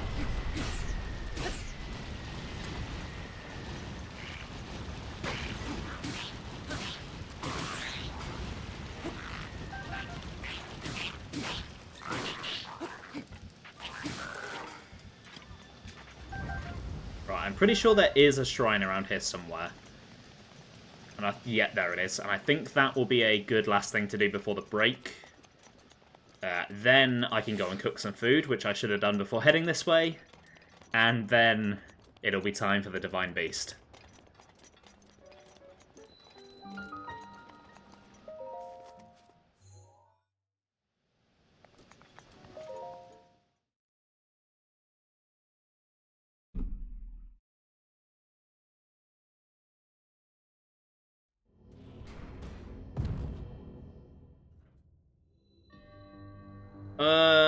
Oh, I feel like I remember this one.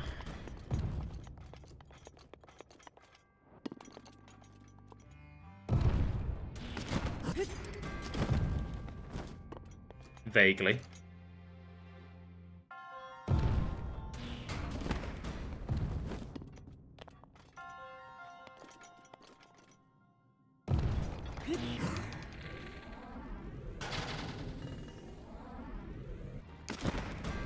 Okay, I think I remember what I meant to do from the name.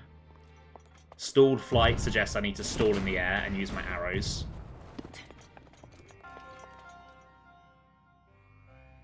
Or maybe not. Maybe I just glide in at the right time.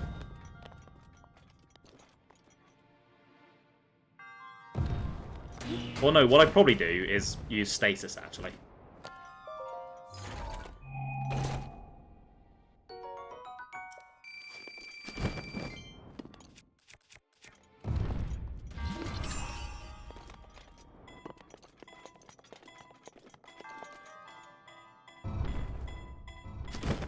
That does not get me high enough, no, okay.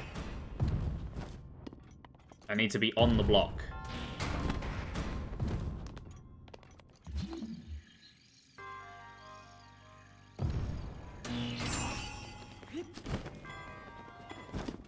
Okay, that was pretty simple, nice and easy.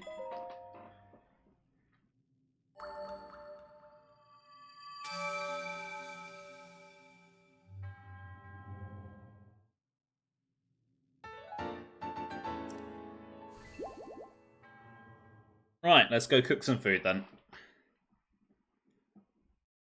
I'm hoping there is a normal cooking pot in Goron City. I don't see why there wouldn't be. But I don't remember where it is if there is one.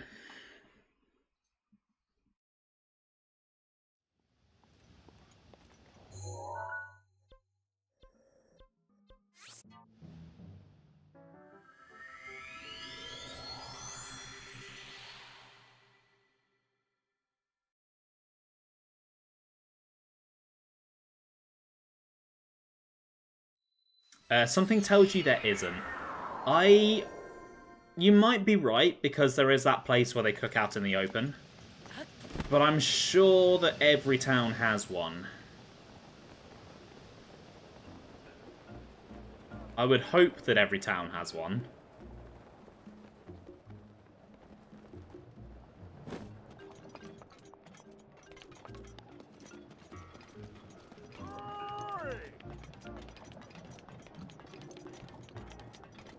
Yeah, there we go. There's one.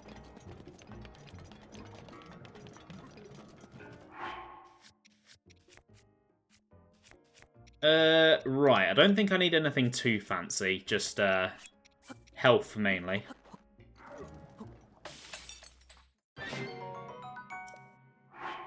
And a damage increase for the boss. Some stamina food would be nice. I'm gonna save these for when I go to a cold area. We'll cook these hearty ones, though, because they are extremely overpowered. And there's a reason they made them a lot rarer in Tears of the Kingdom.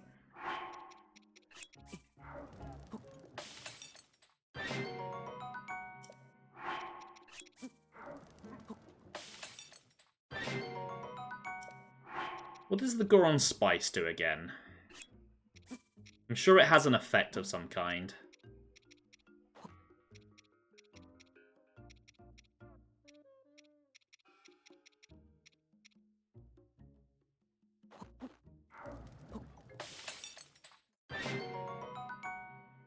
That looks pretty good. I do love a curry. I'm quite excited I'm having a curry this week. I got myself all the ingredients.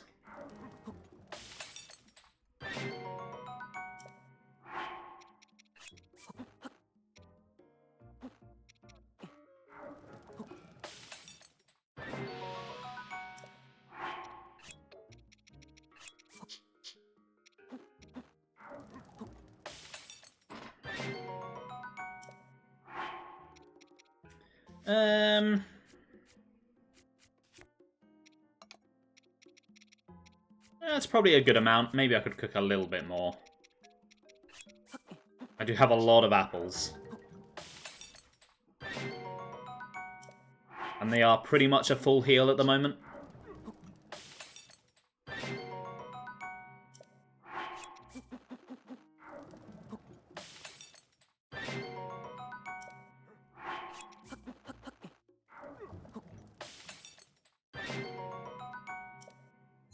Right, back over to the Divine Beast then. And then I think now is as good a time as ever to take my break. All my preparations are done. I'm basically ready for this Divine Beast. The only thing I need to do is empty myself because, I'm feeling a bit full of, well, I'm sure you can guess. See you all in a moment.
Oh, that was not the most pleasant break I've ever had.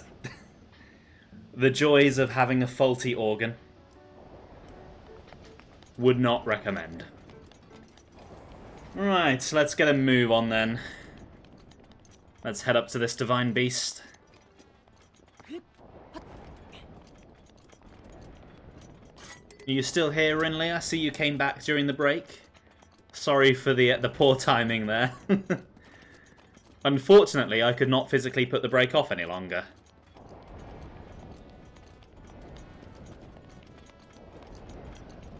God, the Divine Beast does look really cool. Yeah, someone please help me. Ah, you are still here, nice. Right, let's save this schmuck. Let's nearly die. Oh!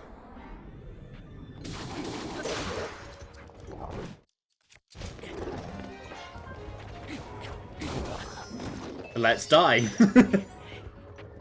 If Breath of the Wild wins your next game poll, will this be a spoiler? I guess technically. It's not like a massive endgame spoiler, and there's not like a really in-depth story to this.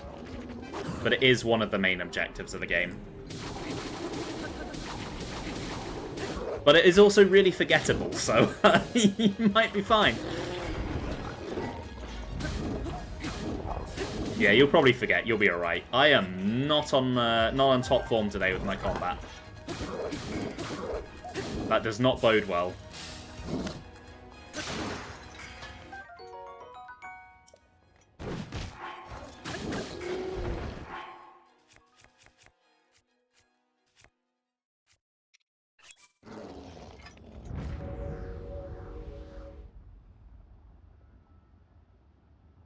Wow, you're crazy strong, Goro. You saved me again. Right, well, before I continue to interact with you, Yunobo, Zelda has something to say.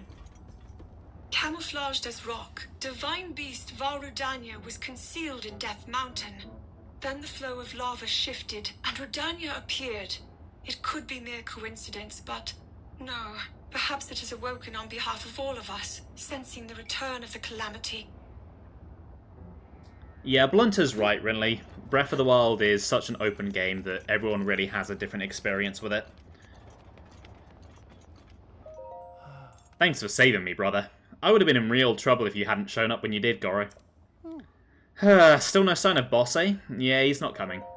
Huh? Not coming? But why, Goro? His back hurts. After we went through all that trouble to get them, the painkillers didn't even end up working, Goro. Well, if Boss can't help, there's nothing else we can do. I suppose I'll just head back now. Wait a minute. Huh? You're not going back? But why, Goro? I want to board Rudania. What? You're going to try to board the Divine Beast? Who do you think you are? Lord Daruk? It's dangerous in there, Goro. Though I guess if you weakened it first, it might be possible. But why risk it? Well, I don't really get it, but I'm sure you have your reasons, Goro.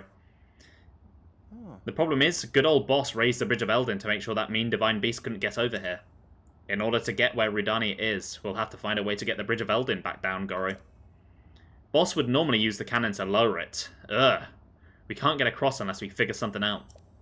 If Boss can't come down here, then he can't use the cannon to lower the bridge. That means we're out of luck, Goro. Oh, it occurs to me that you know how to use the cannons, don't you, Goro? Maybe we can get across after all. So let's just do what I gotta do to help Boss sometimes. That means I'm gonna be the cannonball, and you'll launch me, Goro. Are you sure? I've got Daruk's protection, Goro. My ancestors' help can't possibly fail me. That means I can smash into anything and it won't hurt one bit, Goro. My ancestor Daruk was a big deal, Goro. That's what Boss says, so it's just gotta be true. And I can use Daruk's protection just like Daruk could. That means there's no need to worry, Goro. So rest easy, got it? Well, go on then. Take aim at the Bridge of Eldin and fire away, Goro. Just, you know, be kind of gentle about it. It occurs to me that I forgot to go and upgrade my armor after I went to all of the trouble to catch some lizards for it, so I'm going to take care of that real quick. Did they ever make statues of the Divine Beasts? No, and I wish they would. What do you mean I can't travel from here?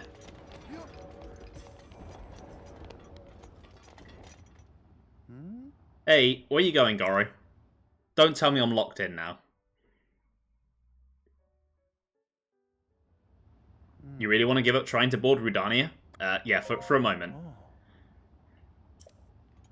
Just gotta go and upgrade my gear so I'm ready for this. But yeah, it is disappointing that they didn't make model kits or statues of the Divine Beasts. That would be really, really cool.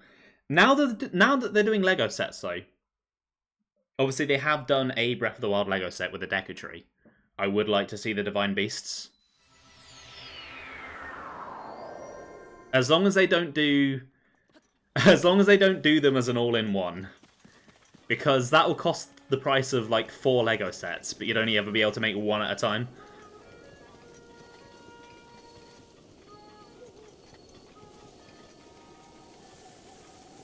$500 each, yeah, I could see it.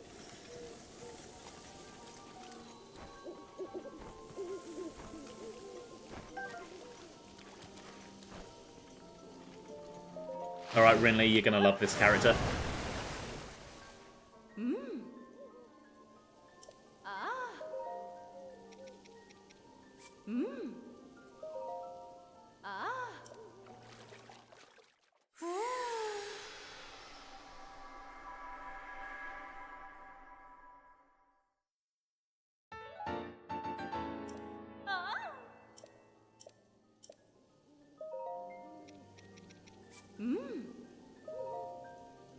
Breath of the Wild when your mum isn't in the room. So, you know, you're fighting enemies, riding across Hyrule on a great adventure. Breath of the Wild when your mum is in the room.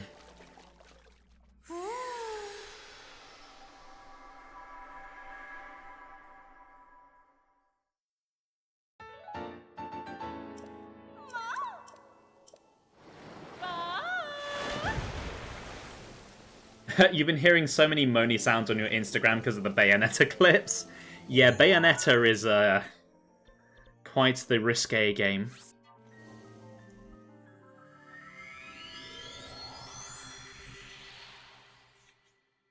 I mean, I can't really judge considering I've been playing a lot of Hyrule Warriors recently, and, well, you know, Seer exists.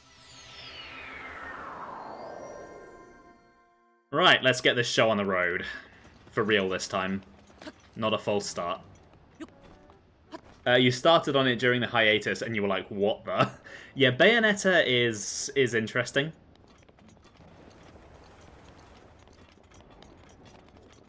Beloved Seer. Oh yes, we do love Seer here.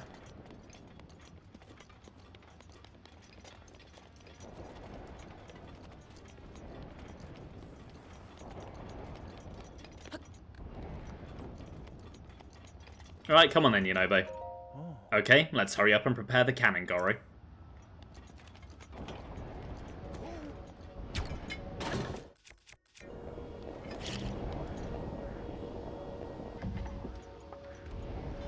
Alright, Yunobo, I hope you're ready for this.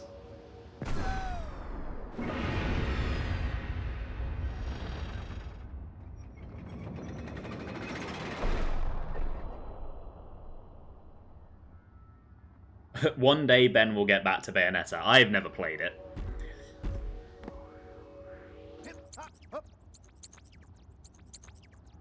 We did it! See that, Goro? If we put our heads together, anything is possible. The power I got from my ancestor, Daruk's protection. It really is something else, isn't it? Anyhow, I guess my time as a cannonball isn't over just yet, Goro. So let's get a move on and cross that bridge, brother.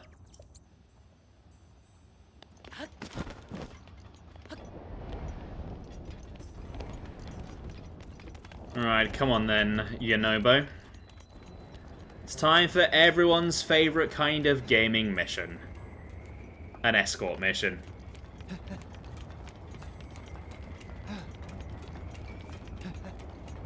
I do have to say, comparing it to the Bridge of Eldin in Twilight Princess, this one is quite the disappointment. It is nowhere near as cool.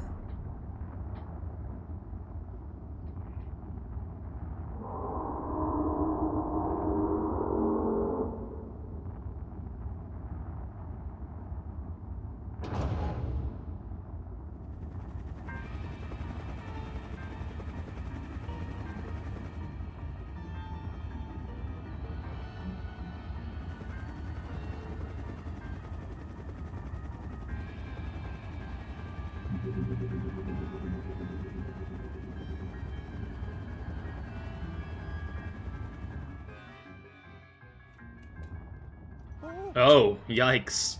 A sentry is always a nuisance no matter where it is or how many of them there are. If one finds you, Rudania will go nuts, which will cause Death Mountain to erupt, Goro. I always get spotted and then magma bombs come raining down one after another. If Boss were here, he'd swat those magma bombs away like they were nothing and force his way up. I don't think you'd be able to do that though, Goro. And I don't want to cause you any trouble. Maybe the best idea is for you to give me a signal to let me know when I should stop and when I can move forward. Let's hurry and decide what the signal will be, Goro. Got any ideas? Mind powers. Mind powers? Wow. You mean like real-life telepathy? I don't know you Hylians could do that sort of thing these days. Are you transmitting yet, Goro? What the? I'm not receiving anything over here. Let's hurry and decide what the signal will be, Goro. Got any ideas? A whistle. A whistle? Ah, that's a great idea, Goro. When I hear your whistle, I'll either stop in my tracks or start moving forward. I like it. Even though it's kind of like calling a horse, Goro. Okay then, I'm counting on you and your whistles to make sure I'm not spotted by those awful sentries. Come on then, Yunobo. Let's get this over with.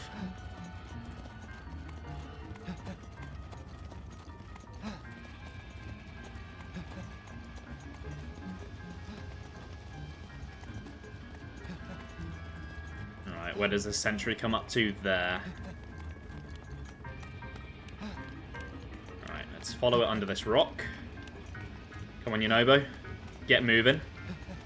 Move it or lose it.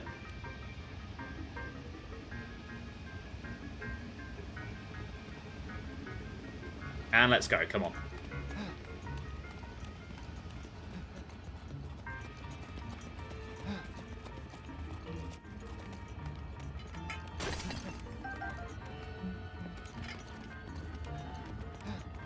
You know what's really frustrating about this part of the game? Breath of the Wild actually has some decent stealth mechanics. And this mandatory stealth section doesn't make use of them. Why? Why did they design it that way?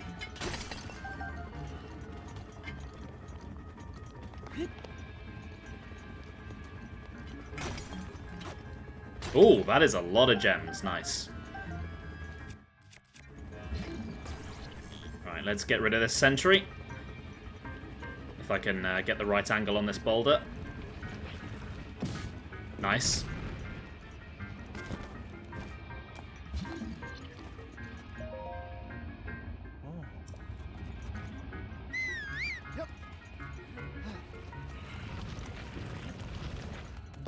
Come on then, Yunobo.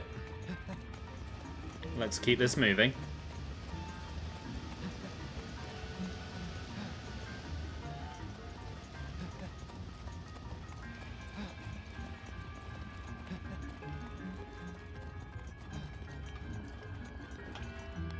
I wonder if I can hit a sentry with the cannonball. Hold on.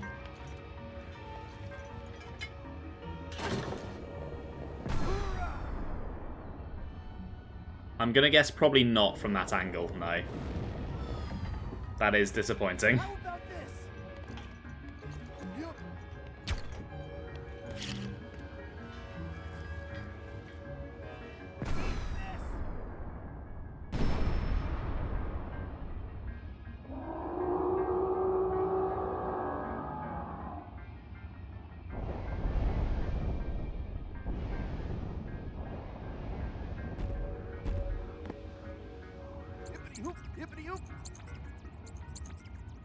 We did it, Goro. If we can keep this up, we should be able to corner Rudania. Alright, let's keep going then.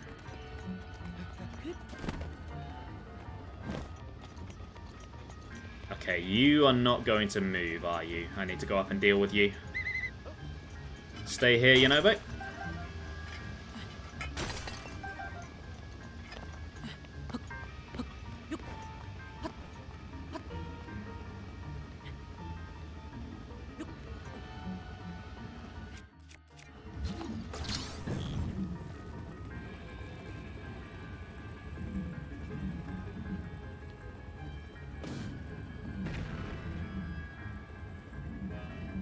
Oh, I'm not quite close enough for that one. Hold on.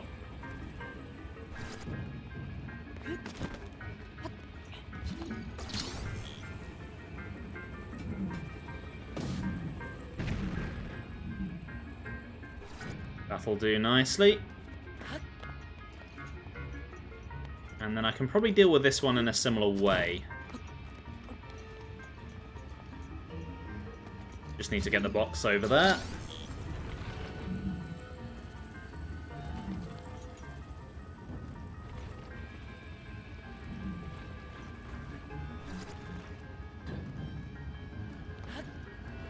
Okay, never mind, I can just make a bridge.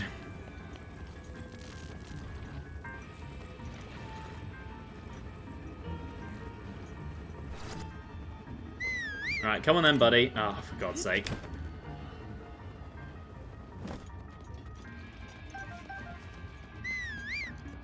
Oh my god, really? Why does this have a distance on it? I don't care if it's realistic. Come on. Get a move on.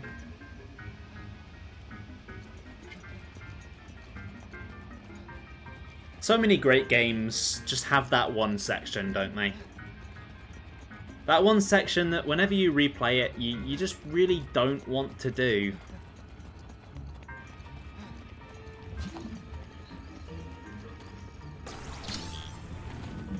Right, let's put this back on.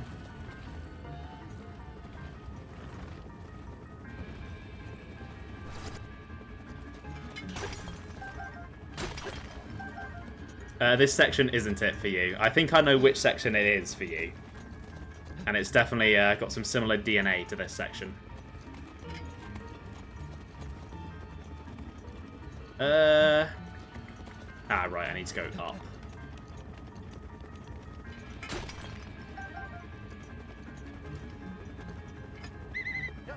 Alright, stay there, Yunobo.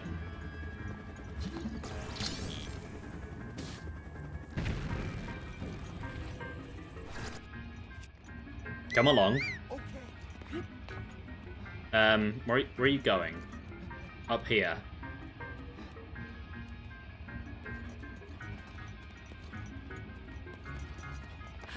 Oh no, is this the way? Never mind, I didn't need to do that.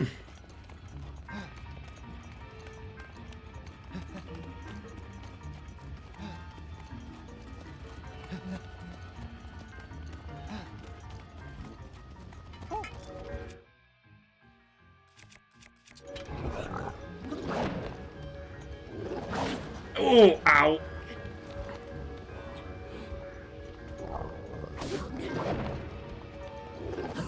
There we go.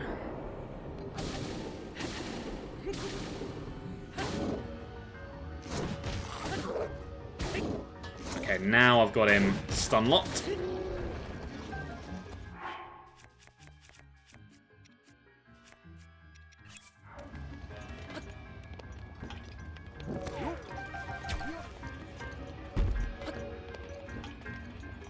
Okay, Yunobo, hope you're ready.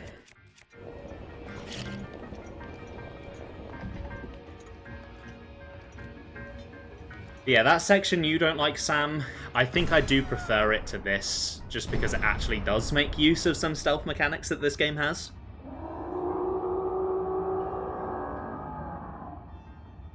But I absolutely get why you don't like it.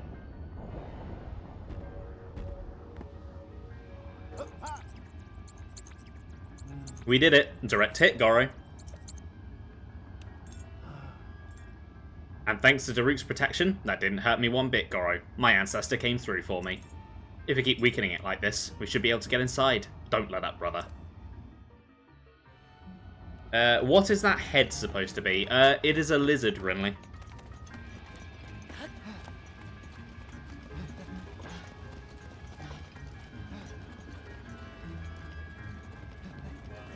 Right. What would be the best way to handle this situation?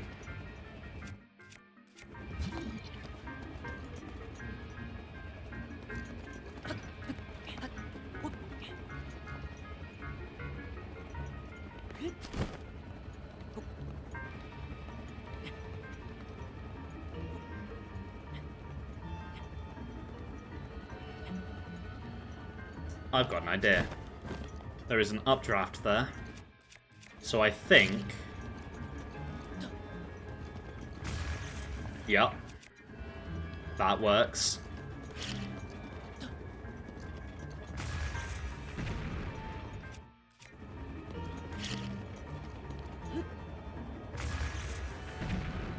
Very nice.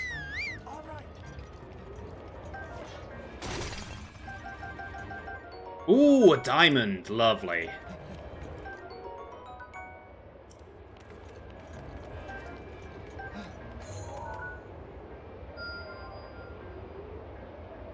You know, if nothing else, the view from up here is really nice. Like, look at that scenery down there. Stunning.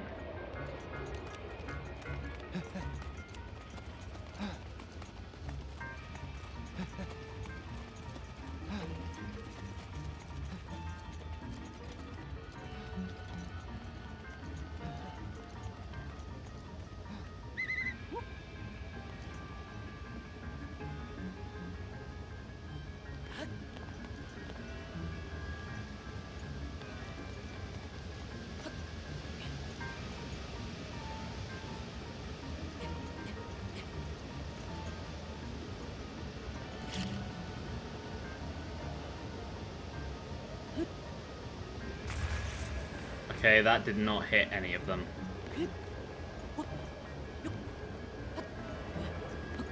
Oh, never mind, I don't need to play with bombs. I have a big metal box I can use instead. Oh, this is going to be much more fun.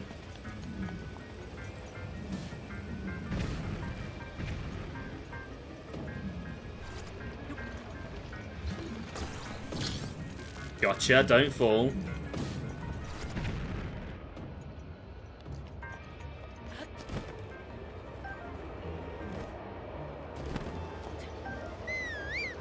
Right, come on then, Yunobo. I've cleared the area.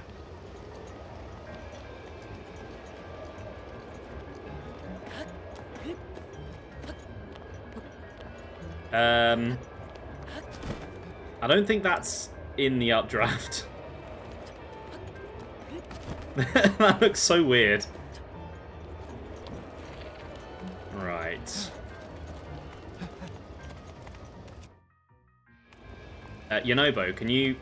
I'm trying to aim. Can you just give me some personal space? God damn it.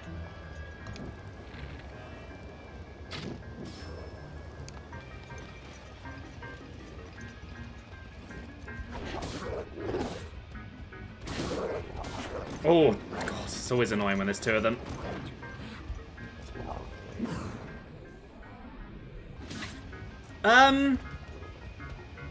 Excuse me, I was in Flurry Rush.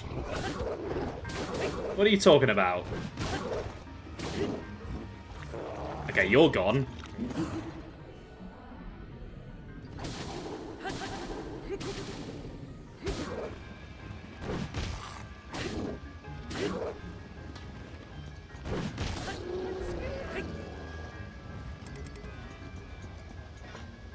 I don't know what it is, but I find avoiding the hits of moblins in particular harder to do than Lynels. Like, Lynels I feel like I've got down pretty consistently. They're just more punishing when I do fail. There's just something about moblin animations, though. They're just really lanky. It's quite hard to read what they're doing.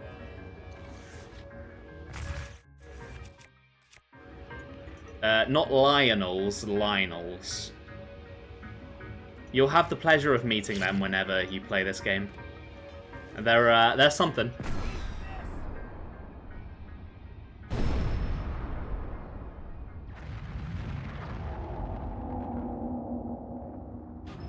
No, I will never be a fan of Lionel.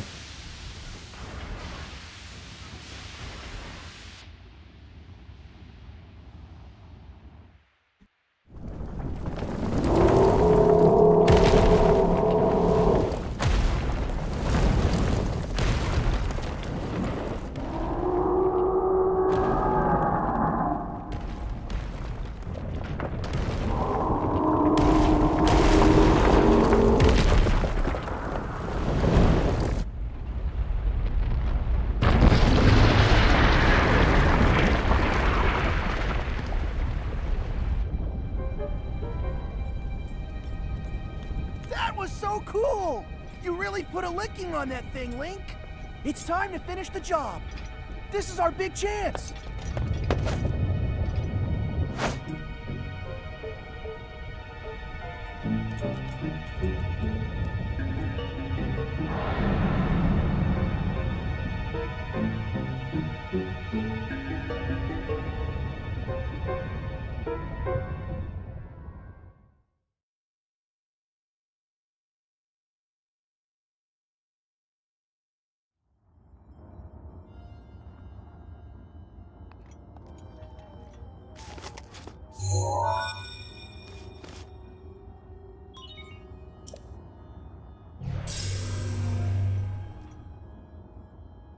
Hey, little guy.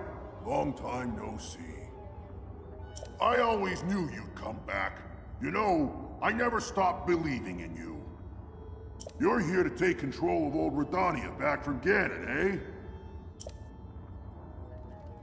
You're gonna need a map that shows the guts of this place.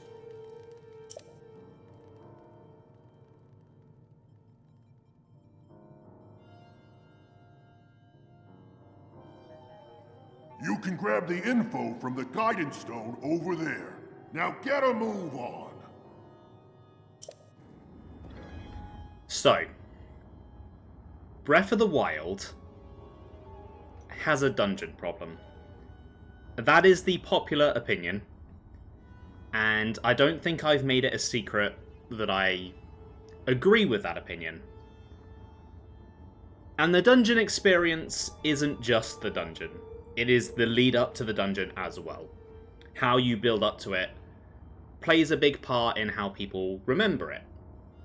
And unfortunately, I think this is an area where Breath of the Wild is really lacking, especially with Vah Rudania. The lead-up quest doesn't even begin until you reach Goron City. Now, you could argue that getting to Goron City counts as part of the lead-up, and out of the four main towns, it is probably the one that is the hardest to reach, so you've got a bit more of an argument there, but it's kind of wishy-washy. Then when you actually do get there, you go to the Goron Mine and you free Yunobo, which is a segment I actually quite like. It's fun using the cannons, but it is over fairly quickly. And then that's it. You're straight into the battle with a Divine Beast. And of the 4 Divine Beast battles, it is by far the worst. It is a combination of a stealth segment and an escort mission. 2 of the worst kinds of missions that games can throw at you, put together. It really doesn't start this dungeon off on the best foot, I must say. Now, one thing about these dungeons that I do appreciate is how they use their music and how they build it up as you progress through the dungeon. So, we are going to listen to the music as we go, because it is very, very underappreciated.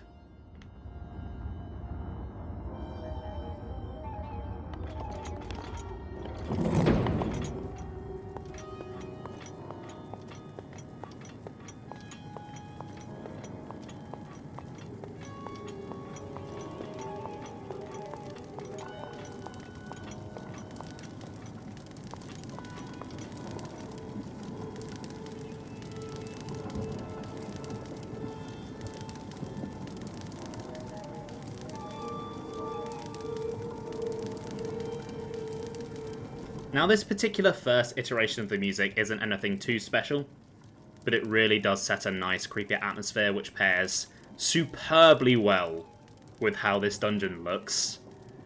I love how the malice and the blue flame and all of the Sheikah structures look in the dark. It is so cool. I bet this looks fantastic on an OLED. Now, one thing you really need to listen out for in these Divine Beast themes is Morse code. Because at various different points throughout the Divine Beast themes, the SOS Morse code will kick in and start playing as like a backing beat to the track.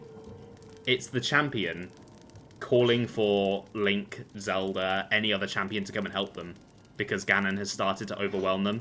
It is a really, really cool detail, and I'm glad they included that in the music. Right. I could do with a torch. I don't think there is one here. Let's get rid of the malice for now, at least. I do love how this stuff looks, and it's super creepy. It took an idea from Skyward Sword that was present in, like, one dungeon and made it an entire game-wide thing, which I think is really cool. Considering that this game was basically made as an overcorrection to Skyward Sword, it is quite fun to see how much of Skyward Sword is actually in this game's DNA.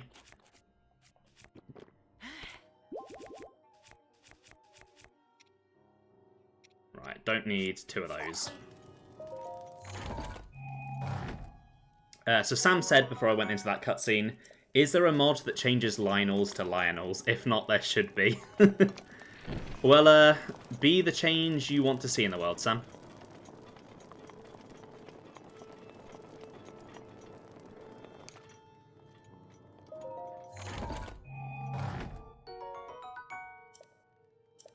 Right, there's a torch. Right, if I drop you, please don't despawn. You're probably the least useful of the weapons I have right now, even if you are fun.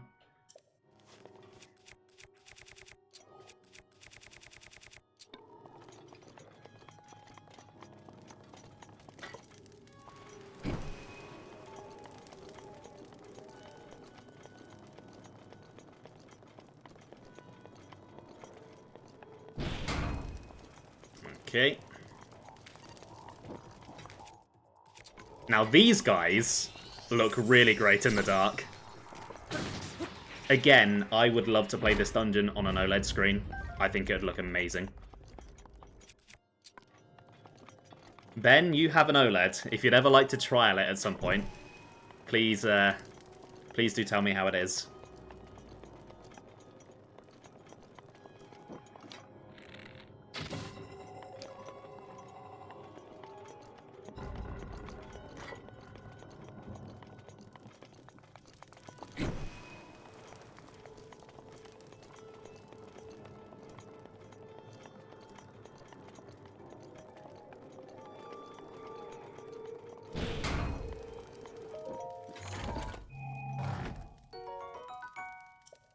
That's not bad. I could do with another one of those. You'd have to play through the game up until this point to see it, though. I mean, you've only really got to do the Great Plateau. You don't have to do too much.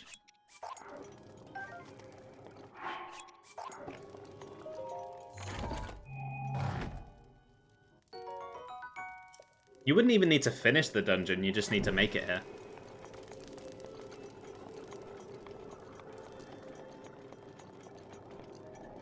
See you in a moment, Sam.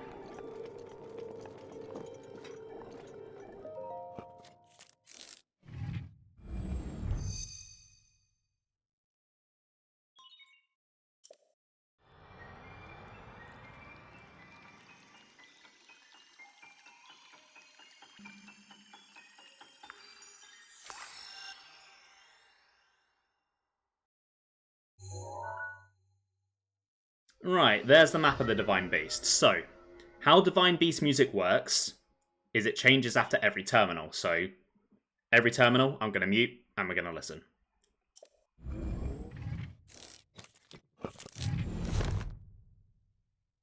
Nice job getting the map of the Divine Beast. The terminals that control Rudania are noted by the glowing points on your map.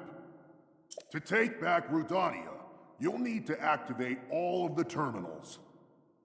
You got this, little guy.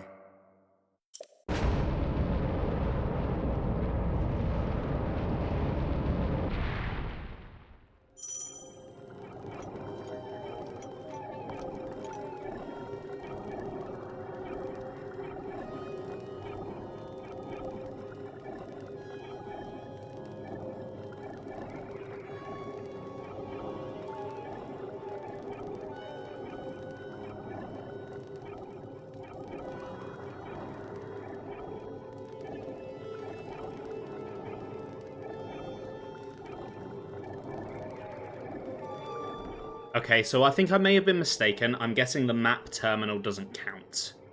And it's just the five main terminals, because that music has not changed at all.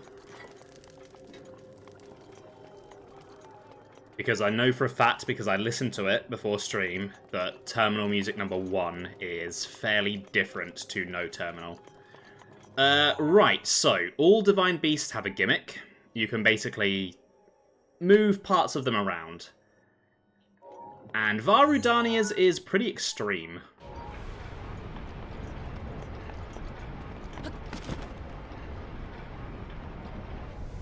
And I missed. Great.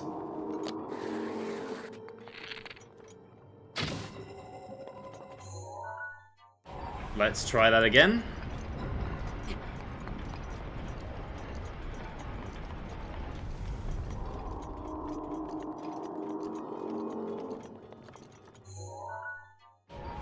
Yeah, you can rotate the whole dungeon 90 degrees, which is quite cool, I would say. Okay, here we go. Terminal number 1.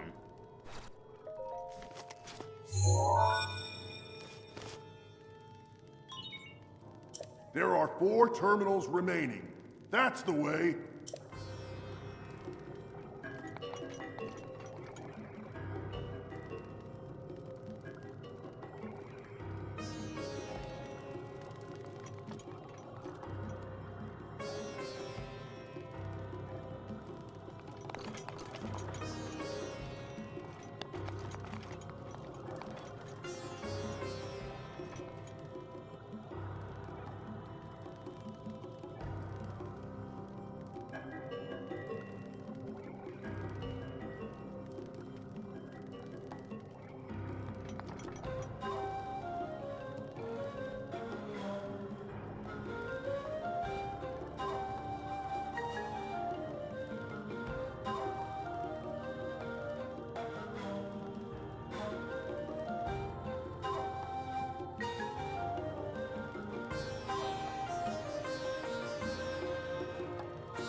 The transformation from 0 terminals to 1 terminal is quite stark.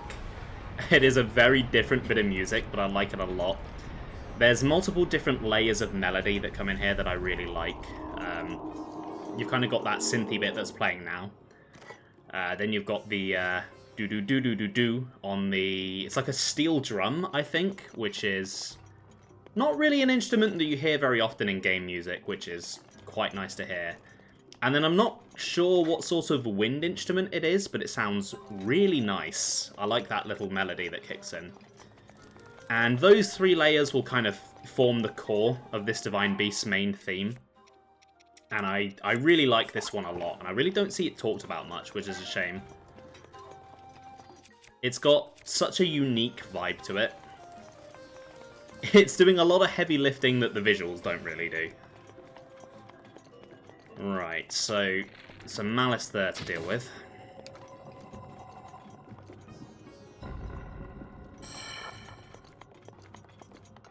And there.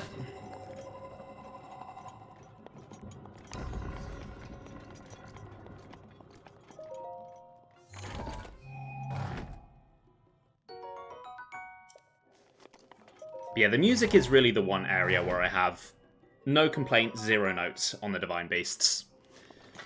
Alright, Rinley, see you later. Thank you for stopping by. Right, let's borrow some fire. Okay, maybe this needs a fire arrow then.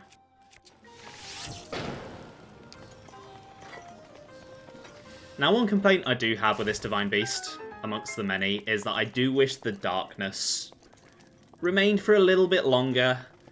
It was like one unique thing this Divine Beast had, and then it got rid of it really quickly. I understand it probably would have been quite hard to puzzle in the dark, but I'm sure they could have found something to do with it. What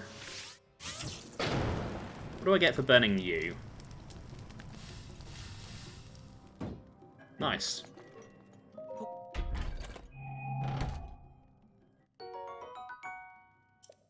Right, terminal number 2 then.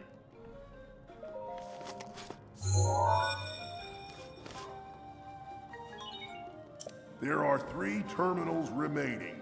All right, let's get moving.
So it already sounds a little bit livelier with 2 terminals. Although the main addition is this weird sort of wah wah wah noise. I don't know what instrument it is. It sounds a little weird, and I don't know how much I like it. I don't think it mixes quite well with the rest of the track, but it is what it is.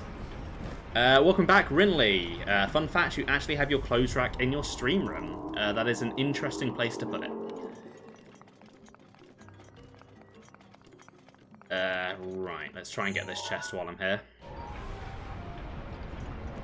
Try not to fall off.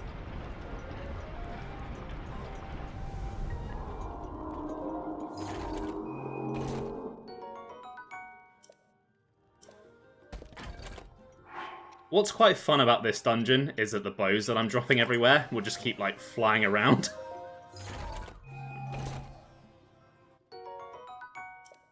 And all the chests as well. I'm a big fan of chests that fly around. Got nowhere else to put them, more like it. Yeah, fair enough. That's just life, innit? Gotta make the most of what you've got. Right. On to the outside, then. I think I was supposed to bring a flame up here.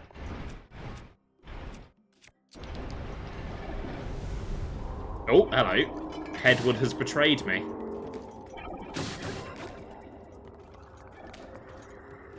These things are so weird.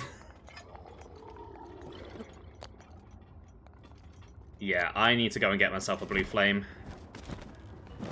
I need that torch back that I dropped.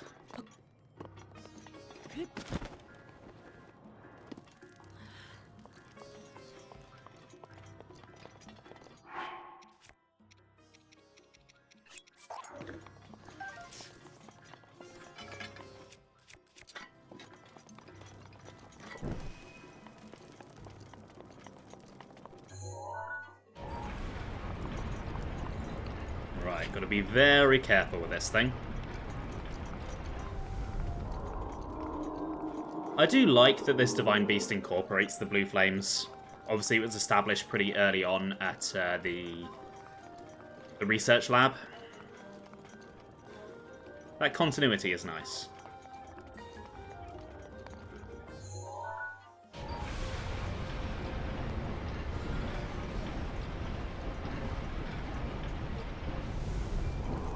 Right, release the ball.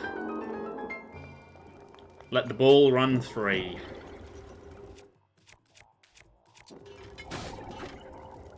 Right, Headward, where are you coming from? There must be one of those weird spawner mouth things nearby. Although I can't really see it from here.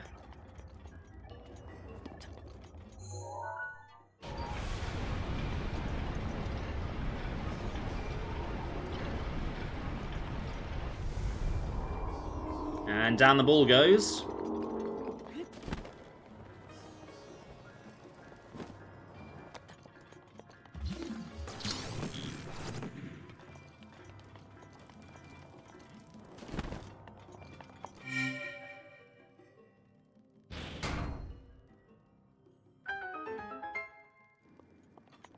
Okay, terminal 3 of 5 then.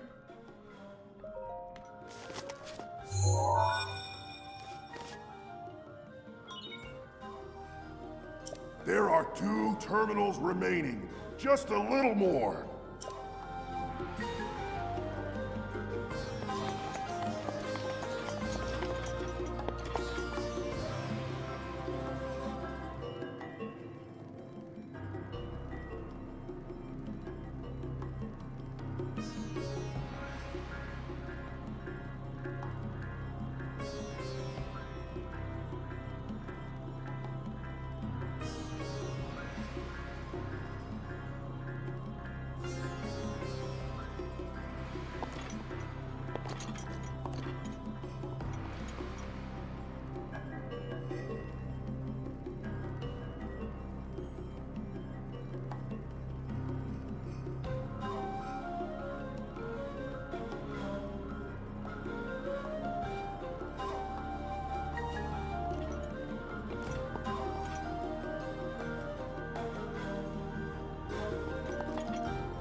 There is where I think you can hear the Morse code starting to come in. I'm definitely picking up more now.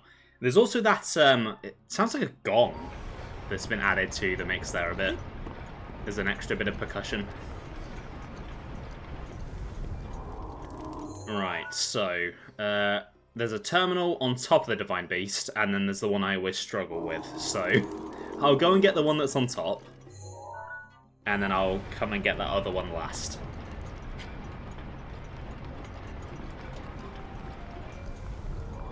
God, I forgot how short these things were. I think I started at a what? Like, 1:45? And I'm already nearly done. Which is, yeah, definitely not what you want from your Zelda dungeon. They're supposed to take a little bit longer than that, even when you know what you're doing. Right, so... how exactly does one get up there?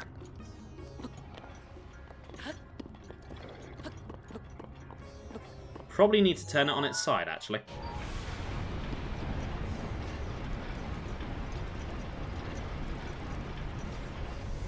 The lighting in this game is nice. This dungeon does show it off really well.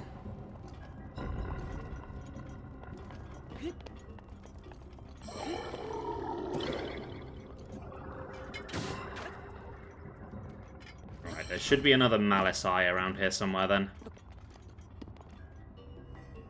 I see the mouth. I don't see the eye.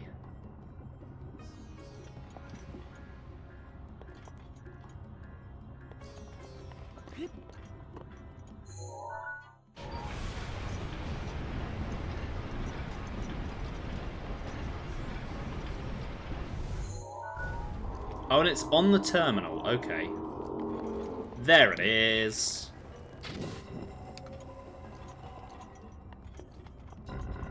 Alright, time for Terminal 4 then. How many Divine Beasts are there? There are 4 in the base game, and then there is an extra one in the DLC. So there's not too many. Alright, let's get this terminal.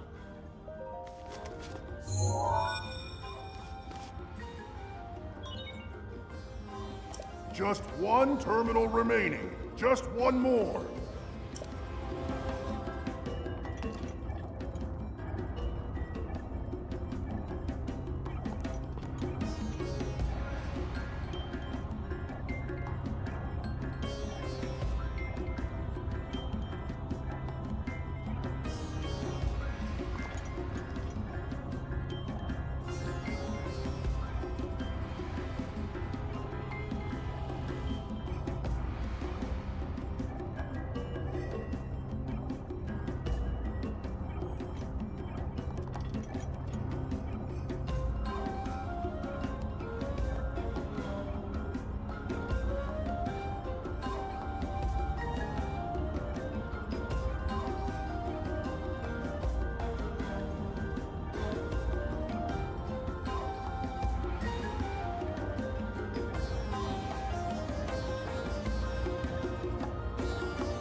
There's a lot more percussion that has been added in with this layer, including what I can only describe as the Yoshi drums.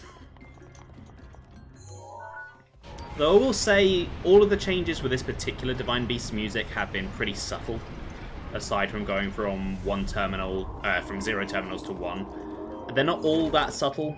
Some of the others do change a bit more as you go.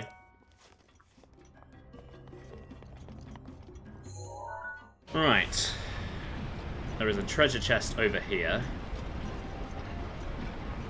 And then it's time to head for the final terminal. Yeah, I just do love how the dungeon music builds up like this. I love when games do dynamic music.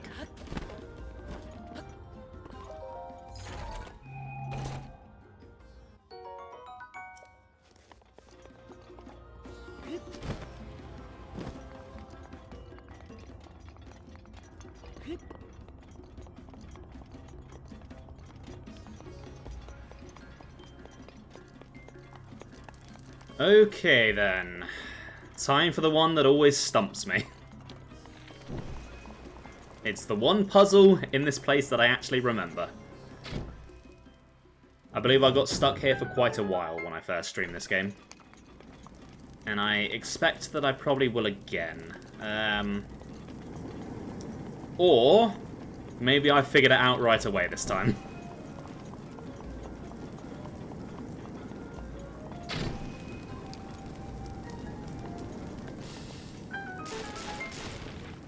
Yeah, I figured it out right away this time.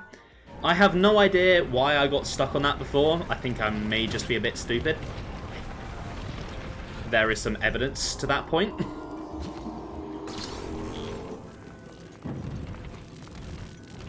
Right, let's block the flames. And then let's get the final terminal.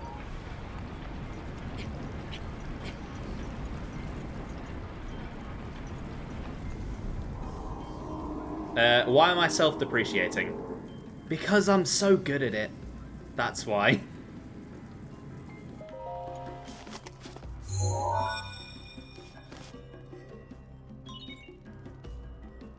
Nice! That was the last terminal. Now go ahead and start up the main control unit. There should be a new glowing mark on your map. You're gonna need to make your way over to that. Stay focused, little guy.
The tempo and the rhythm really pick up speed once you get the final terminal.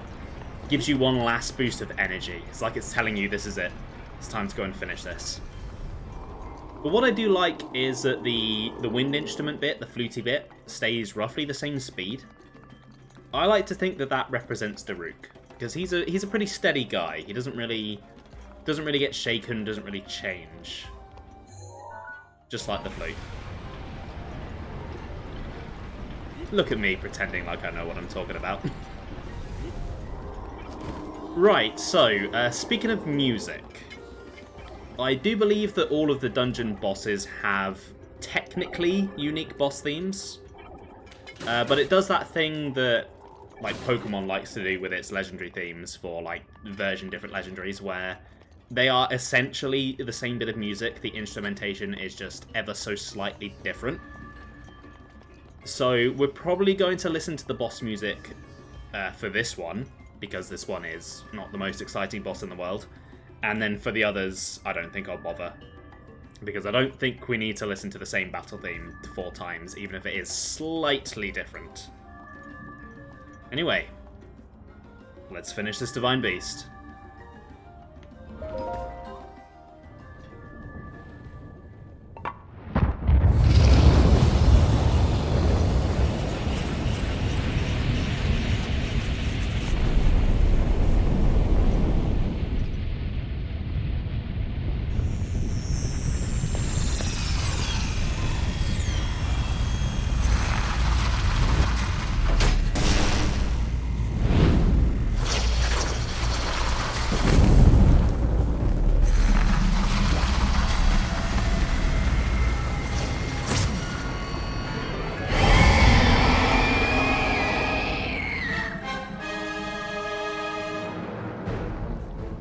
Watch yourself now. That ugly pain in the crack is Ganon's handiwork.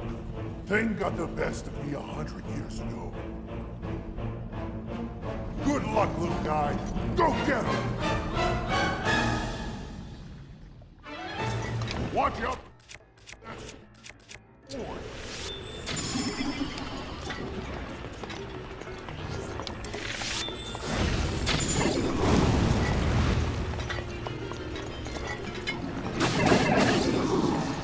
Good one, little guy.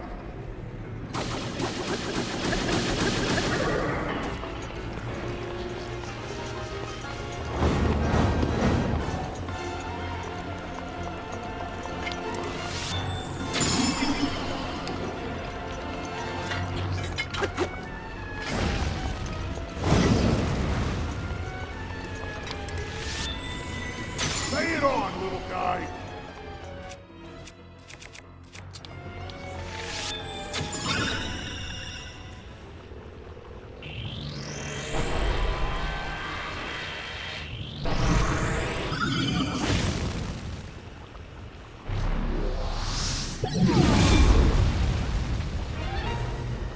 That flaming ball is dangerous.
I love that little jingle that plays when you beat a Divine Beast.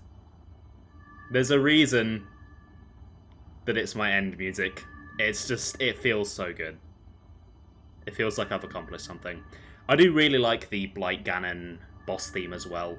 It doesn't really use any existing Ganon motifs, but it's a new theme that I think fits in really well, and I'd like to see them continue to use it alongside his other main themes in the future. Right, so, Divine Beast Vah Rudania. What do I think of that as a dungeon, now that it is very fresh in my mind? Well, the Divine Beasts have a lot of problems. They really do. There's no beating around that bush. However, the majority of the problems that I have with them are shared problems. So I'm going to wait until Divine Beast number 2 to really get into that, because they're only really going to start to become apparent after I've done a couple of them. As for Rudania, on its own unique merits, I actually really like the setting. Inside a volcanic crater is really cool, and it probably is the most unique setting of the 4 Divine Beasts. The music, as I've gone over, I obviously really like the music of all 4 Divine Beasts. It's got a nice little melody with that wind instrument that I quite enjoy. And I do have to give it credit for that one puzzle that did stump me that one time, even if, looking back on it, having done it just now, it is pathetically easy. The Blight Ganon bosses, again, ignoring the issues with them, I do actually like the design of them. They are really creepy looking. It's a nice mixture of Sheikah technology and malice, and you really get the sense that something is horrifically wrong when you look at them. And I like that this one in particular does have a unique mechanic. I like that it pulls in the Dongo bomb move. Seems to come up a lot with Fire Zelda bosses, and I'm glad it's here. You aren't just spamming it with attacks. However, it is kind of pathetically easy. I really didn't have to try for that fight. I was more trying not to kill it too quickly so we could actually hear the music a bit, because, yeah, Fire Blight Ganon is kind of pathetic. I do like Rudania's Divine Beast gimmick, though. I think having the entire structure rotate 90 degrees really does change up the physical space quite a bit, and you do have to think a lot about how the space is going to change and how you need to interact with it. So there is some good stuff here, but I am kind of skirting around my true opinion on Rudania because I want to talk about the issues with the second Divine Beast. But at least it does have some unique stuff going for it, I will give it that. But overall, yeah, as far as Zelda dungeons go, a bit underwhelming. Give me my heart container. Let's get out of here.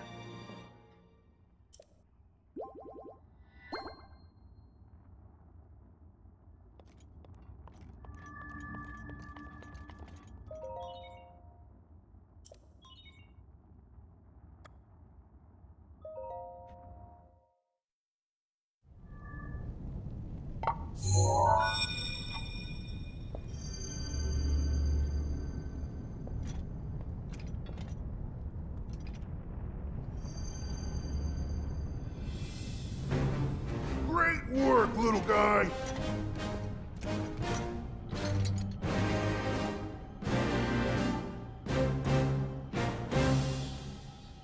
I owe you big for this. Because of you, my spirit is finally free. Can't thank you enough. I feel like I should apologize. I was doing all I could to protect Hyrule when that thing got the best of me. Sorry that me resting with the rubble caused such a mess. The good news is, Rudania is now back under our control. That means that our century-old Ganon beatdown plan can finally go into effect. I'm gonna take this down the mountain. I'll have a better shot at Ganon there. And then, once you've made your way into Hyrule Castle, we're gonna light that thing up. I want to give you something. It's a special power of mine called Daruk's Protection. It's no good to me now that I'm a spirit, but it might be useful for you. Here it comes!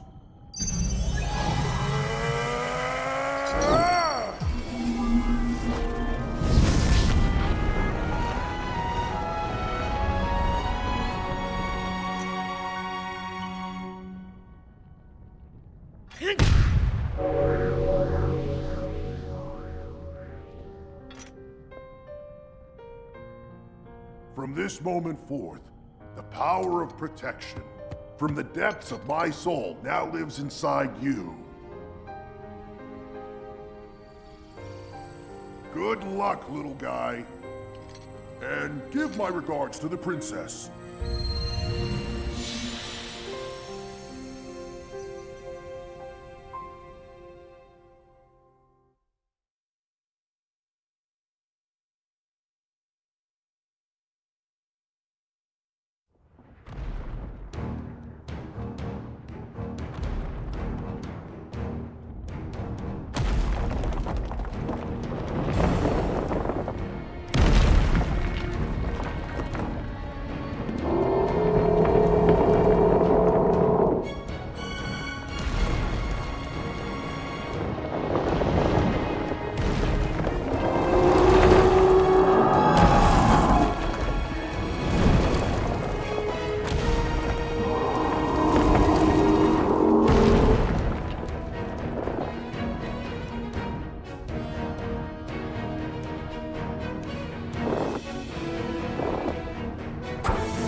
We're set here.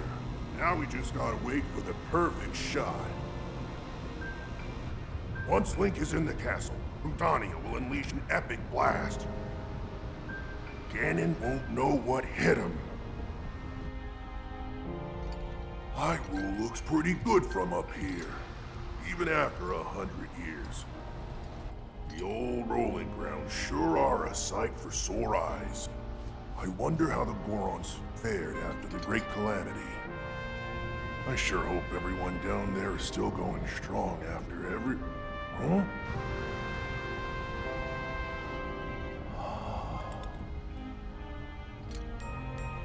Hey, look at that!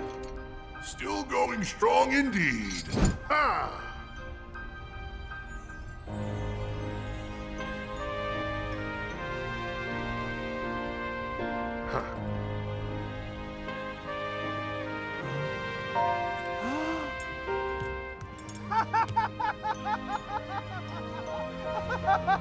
Yeah! Yeah! Woo!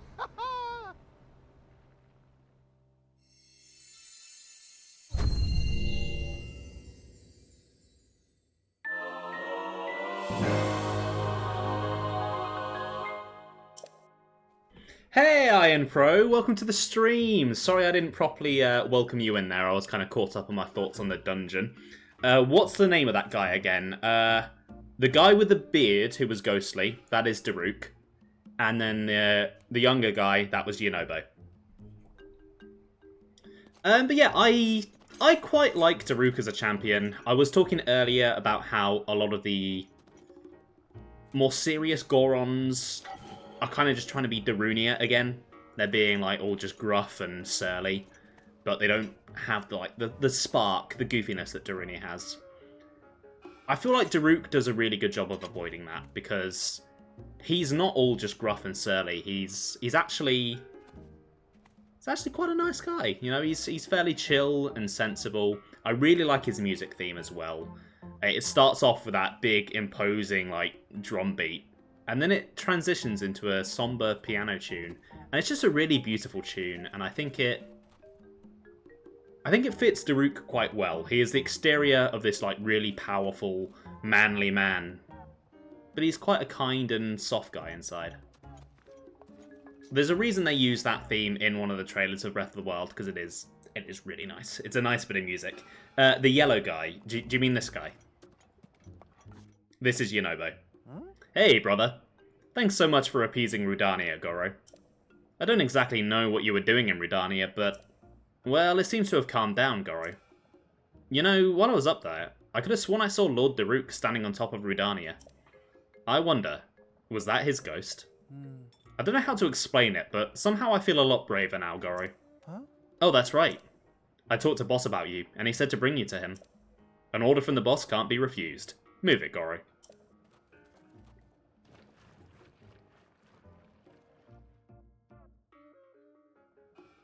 Yeah, this is Yunobo. I like him. I have an amiibo of him. I also have an amiibo of Daruk.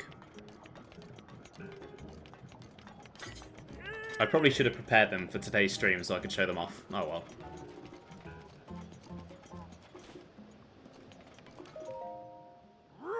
Yeah, it's you. Yunobo told me everything. You really are something else, brother, you know that? I can't believe you conquered Rudania. Color me impressed.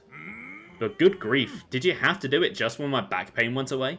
I was all ready and raring to go at Rudania myself. Now you've gone and made it look like I was just fibbing about my back pain this whole time. Imagine that. Me. Oh, and I'm also happy to see Yunobo's finally got his act together. I know that's your doing as well. But enough back-patting and other such nonsense. Take a look at this.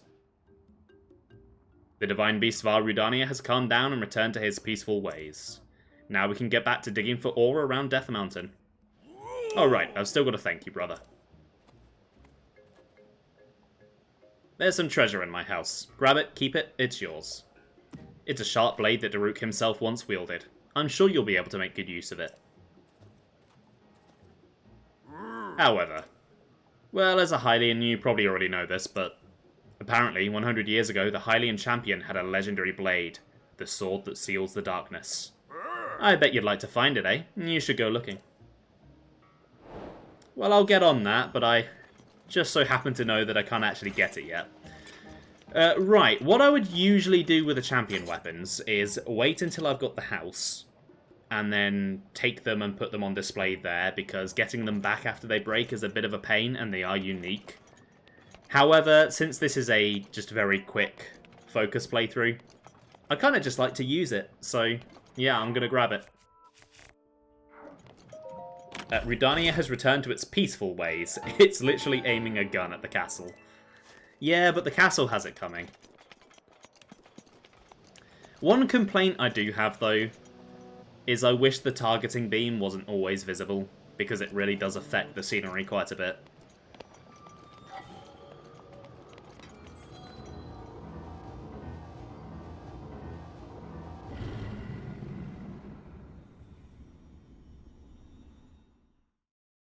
Gotta love the blood moon. What I don't have a complaint about, though, is Daruk's protection. I think it's quite a useful ability. It should come in as clutch nicely when I fuck up Guardians again. It's basically an auto parry. It's really nice. I don't mind it. It's a way of showing your impact on the world. Yeah, I like that you see your impact on the world. I just wish it was a slightly less unsightly impact on the world. Playing the game, not doing quests because they mess with pretty screenshots. Oh, that's me. Yep. Right, there's about half an hour left of stream, so I'm thinking I'm going to return to the stable, and then I'm going to start heading into the Akkala region. I don't think I can make it all the way to Robbie today, but if I can get close, I can maybe take care of that at the start of the next stream.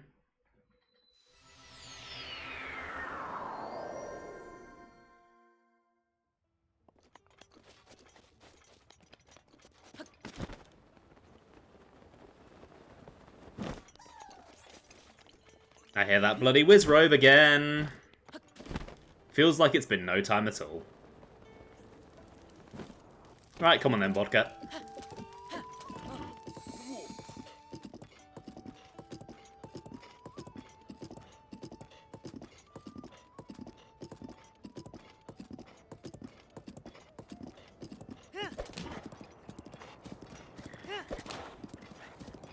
It is nice to relax and get back on my horse after a dungeon like that. To be back out in the wild.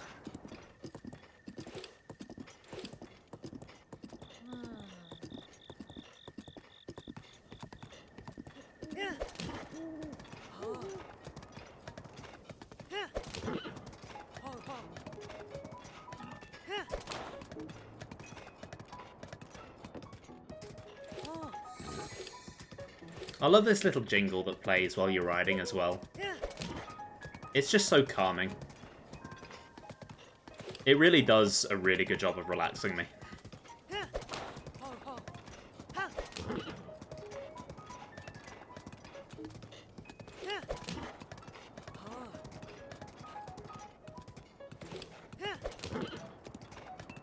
Right, there's the tower for Akkala. This is going to be a bit of a challenge. It's definitely one of the harder towers in the game to get.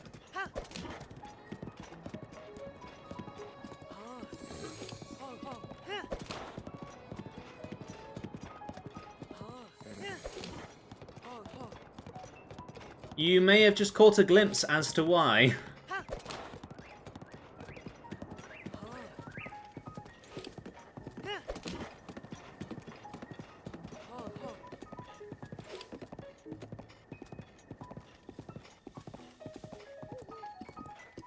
Right, you can stay here, Vodka, where it's safe. I'm going to approach. Yeah, so, this place has flying guardians, who are even more annoying to deal with.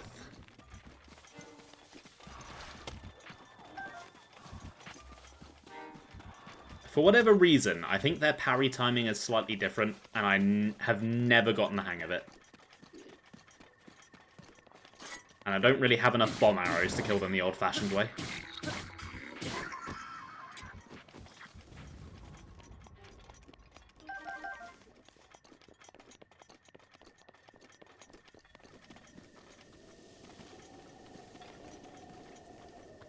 So I guess stealth it is gonna be.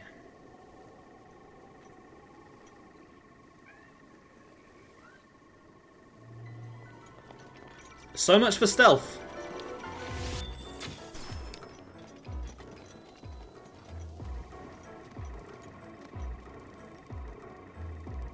Okay, that actually worked. He lost me. I didn't expect that. Yeah, you go that way.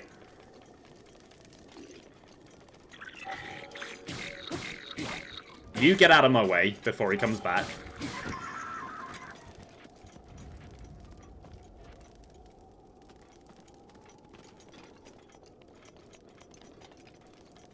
Oh, look at Akkala down there.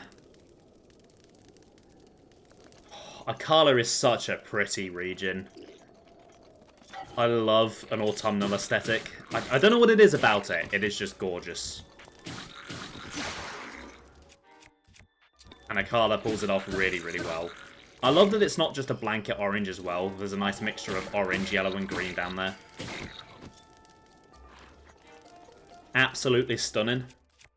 It is cozy, yeah. Gee, speaking of orange, I spy a shrine down there. Oh, thank you, Rinley, for taking care of that bot.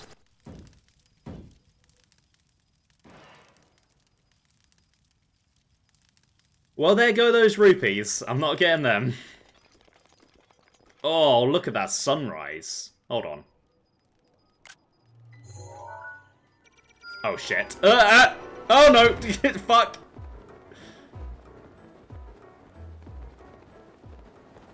Oh, crap. That did not quite go to plan. I was just trying to appreciate the sunrise. And that Guardian was like, nope, can't be having that. How dare you appreciate the beauty of Hyrule that Master Ganon wants to eradicate?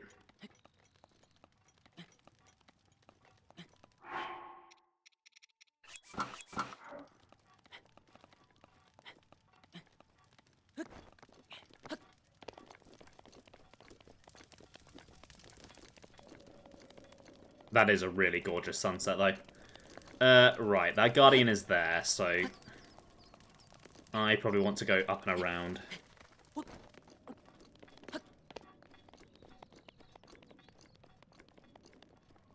Ooh, he's coming back round.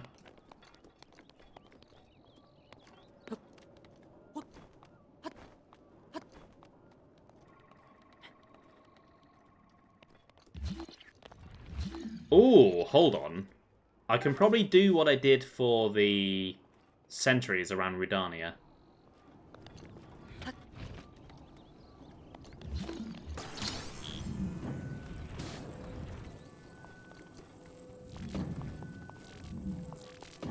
Or not. That barely did anything. I was hoping it would damage the propellers. But that is just not doing anything.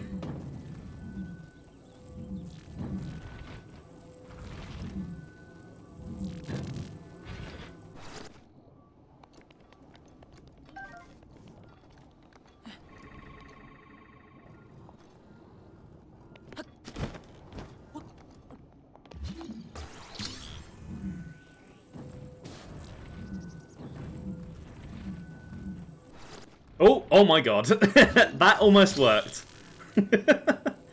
Come on, let's try that again.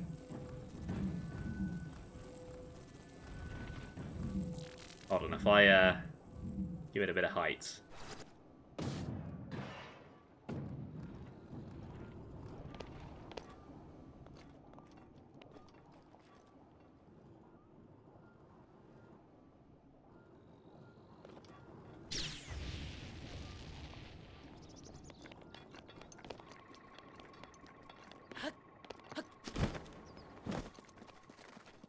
Okay, made it past.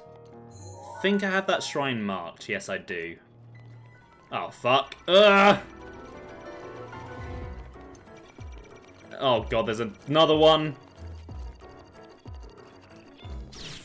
Ugh!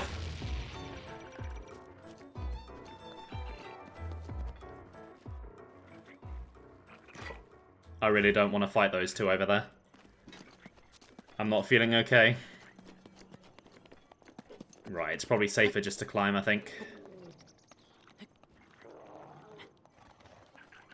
To avoid the gaze of that guardian.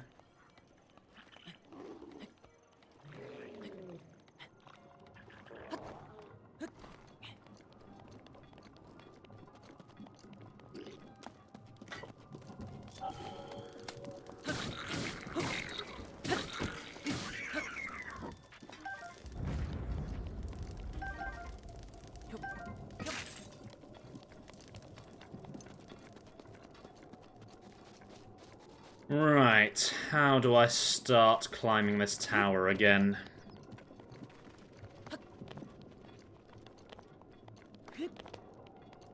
Gliding over here is probably a good start.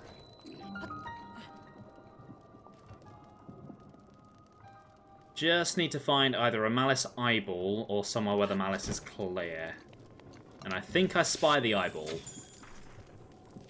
Apparently I can't shoot it from behind. That is a little bit annoying.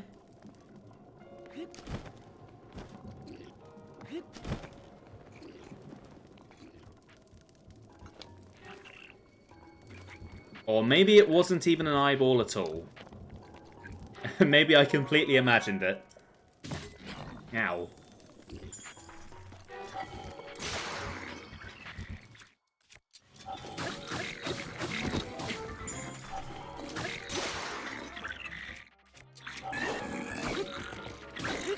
Yeah, get out of here, buddy. Enjoy the Malice bath.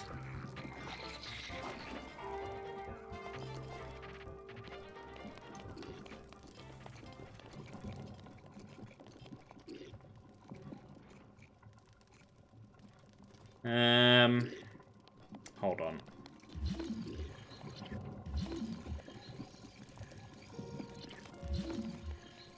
Hey, yes, there we go. That is stuck in place. How do I get that out?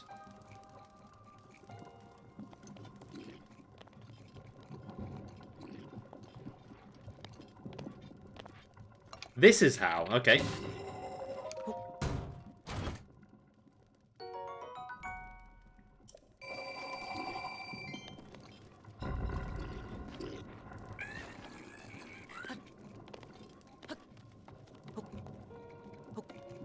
Now, how do I climb back up?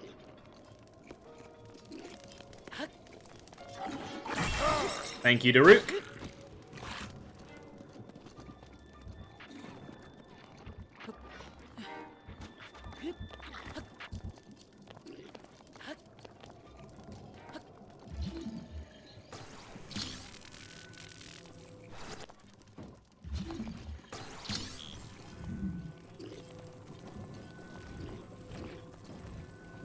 Right, let's get that into position.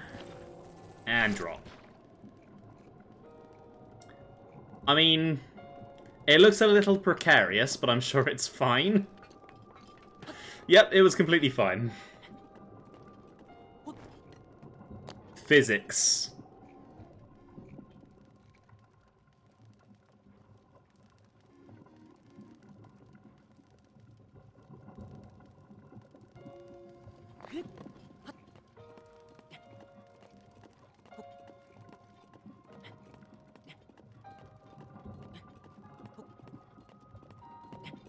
This is going to be one hell of a view from the top of this tower.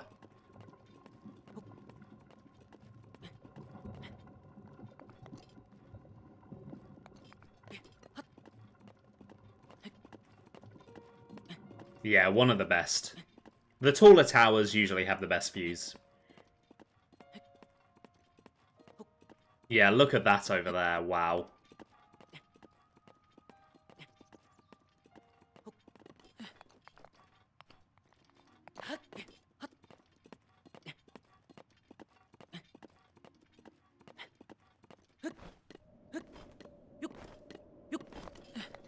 Right, let's get the map data.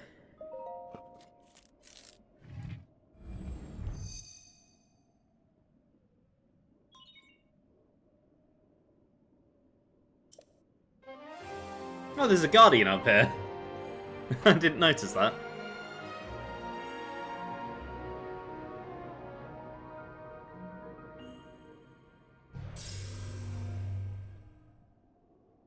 Is it bad that I think I spotted a Korok during that cutscene? I am that good at recognizing them now. Of all the life skills I could have developed.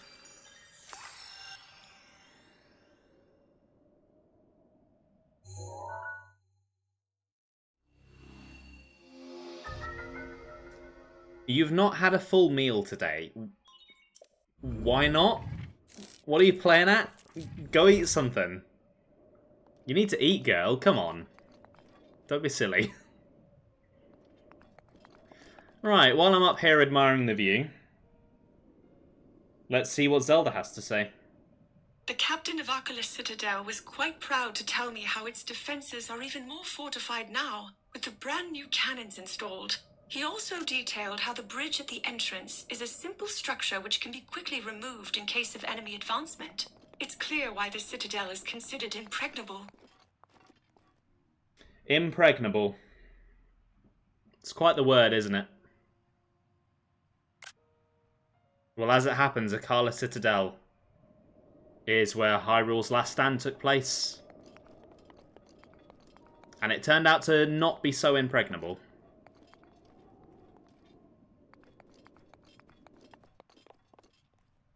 And now look at the place.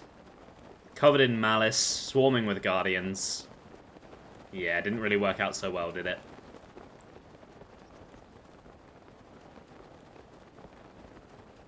You ate half a burger when you woke up. Really? You're eating like a student. You're eating like a student with a hangover. Go make your eggs. Get some proper food in you.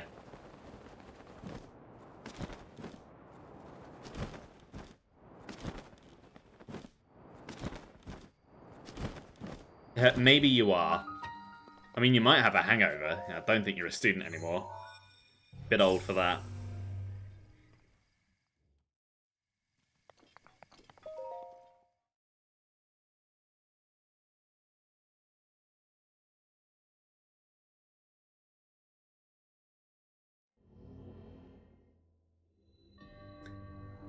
Oh no. Oh, it's a motion control shrine.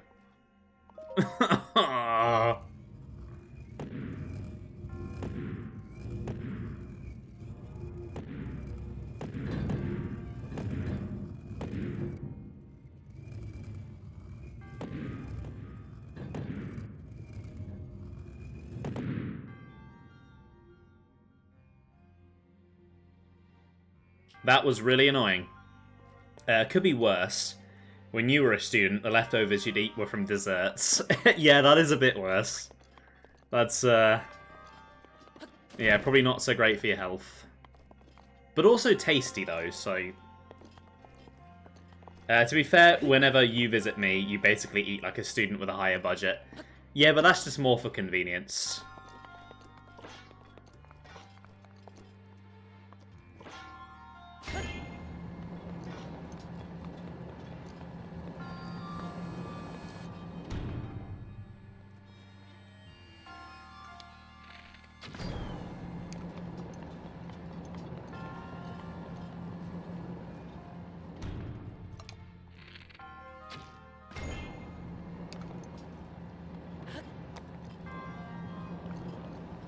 Ah!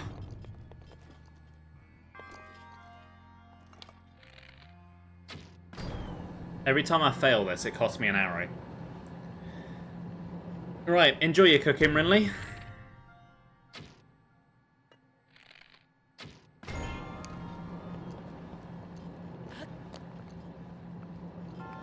Right, there we go.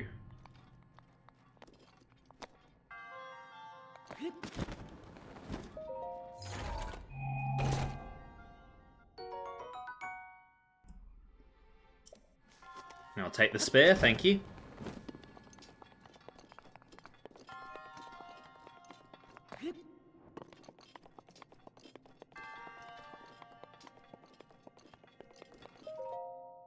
I forgot that there was another one of these. God damn it. Ugh. Why?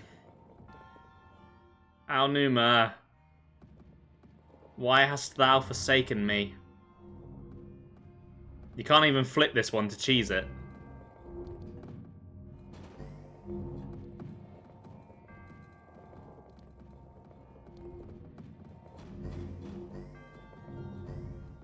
Oh. Got it. Completely intentional. I definitely intended to do it that way. I wasn't just flailing around. You can't prove anything.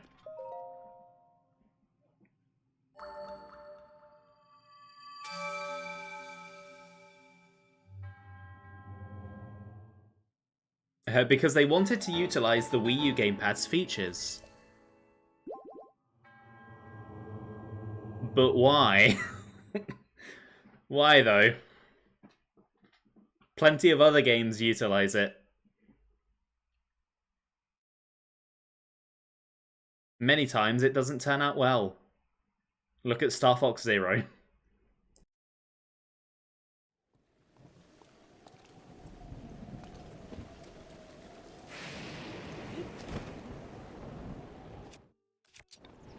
Right, there's a thunderstorm. Best put my metal weapons away.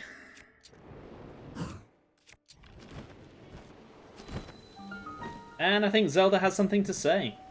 At Pura's urging, South Akkala stable was built. It seems she gave the stable owners many sheep to celebrate the opening, so now the grounds are filled with them. There are more sheep than there are horses here. I have to wonder, why sheep? Because sheep are cute, and they're useful for making clothes.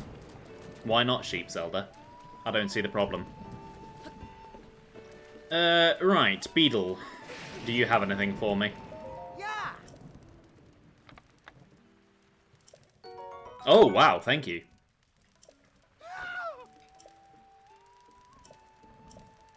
Oh. I could do with some more arrows, actually.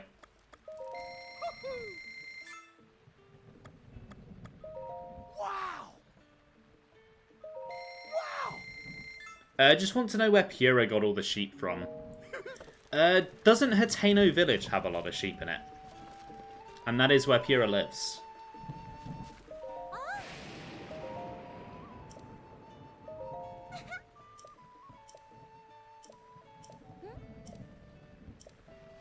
Yeah, great secret, kid. I really care about that. I really care about what kind of flower this random girl likes. What do I want? I'm just hanging out.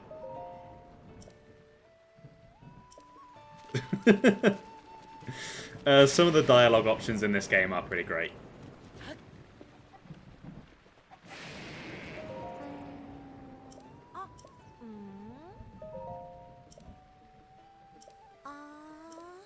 No, yeah, I forgot about Kilton. Probably won't really bother with him this playthrough.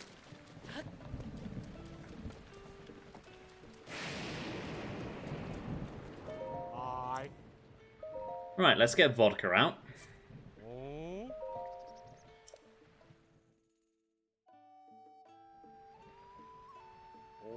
And then I think if I make it to the other stable and do the shrine there, I'm basically at the lab, and then I can start next stream with that.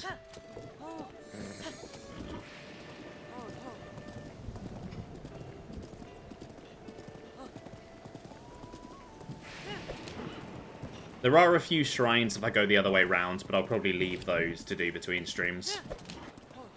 I've got a long train journey this week, I'd like to have something to do.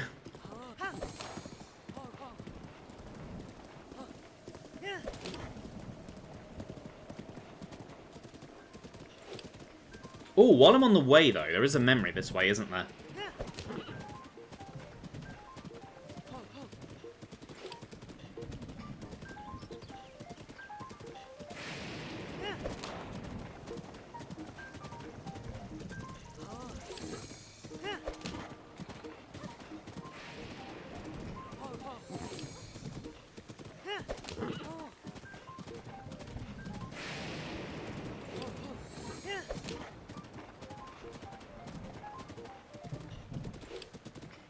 Yeah, if I divert from the path after this corner and then start heading north, I think that's where one of the springs is.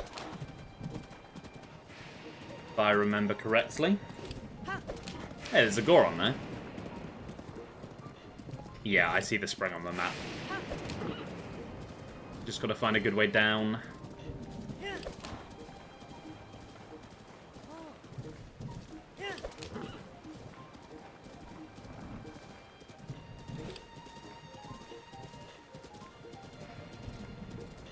Okay, round there looks promising.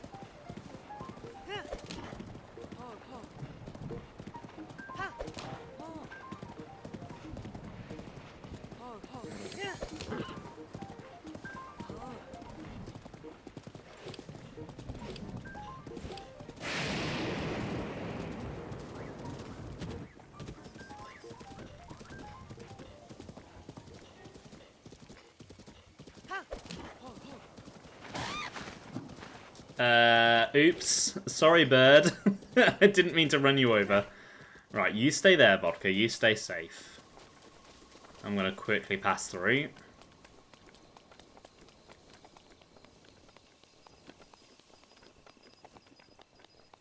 A lot of Guardian Skywatchers around here.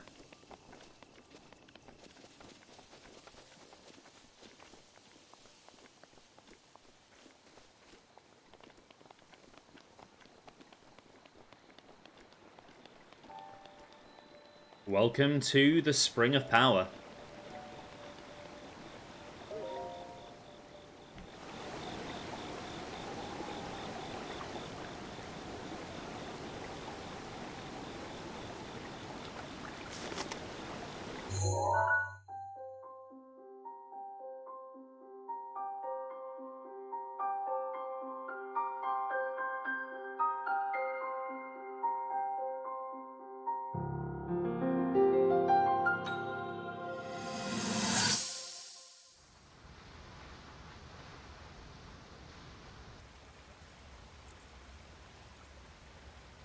I come seeking help regarding this power that has been handed down over time.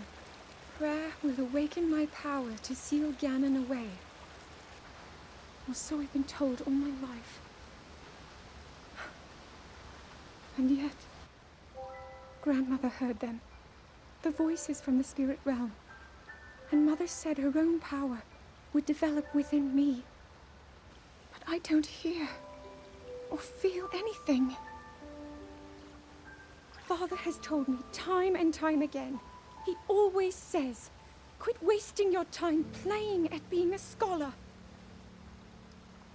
Curse you. I've spent every day of my life dedicated to praying. I've pleaded to the spirits tied to the ancient gods. And still the holy powers have proven deaf to my devotion. Please, just tell me. What is it? What's wrong with me?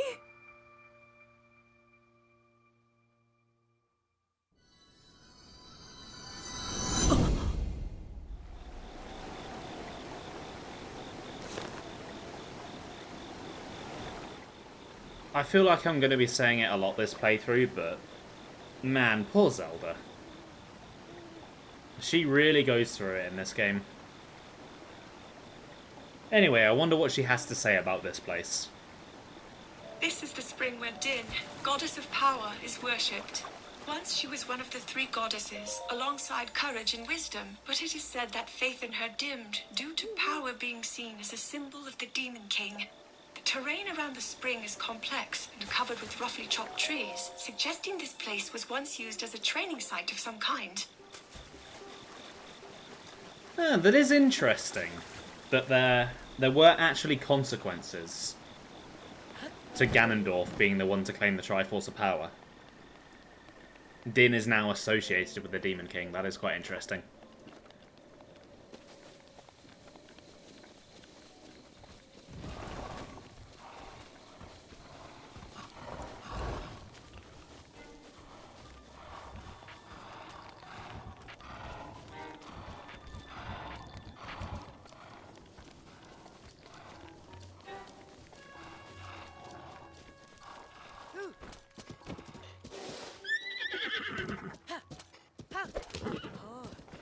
You know, every time one of these voice memories refers to the Demon King,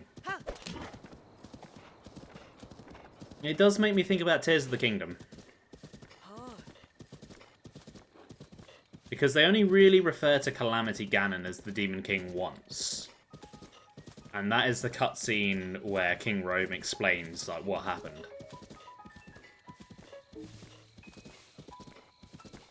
Otherwise, the games seem to treat the Calamity and the Demon King as two separate things, even though they very clearly aren't.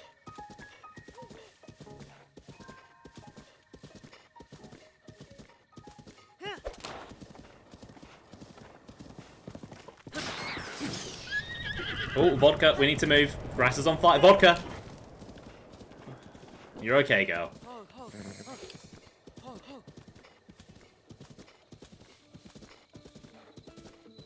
Right, I guess I'll do this shrine and finish up then.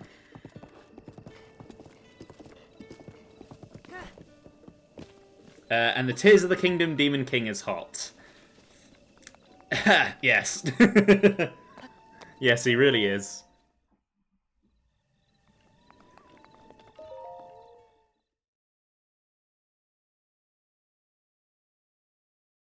Gotta change its name to Molotov now. She'll be fine as long as she doesn't kick any concrete walls. I feel like that is a depressing reference to real life.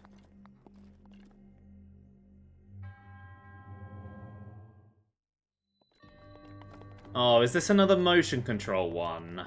Ugh. Oh my god, it's golf. I forgot that this one existed. Hold on, I'm gonna need to really give myself some space here so I don't whack the desk. Do you have a theory about the connection between Ganon and Calamity Ganon? But you know there are people in chat that haven't beaten Tears of the Kingdom, and you don't know if Age of Imprisonment addresses it at all. If you want to put it in the Discord, or maybe just like spoiler tag it then, that'd probably be the best way to discuss it.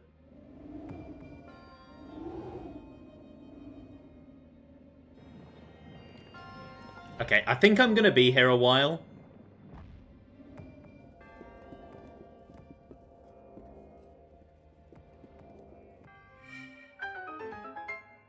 There we go. That wasn't too bad.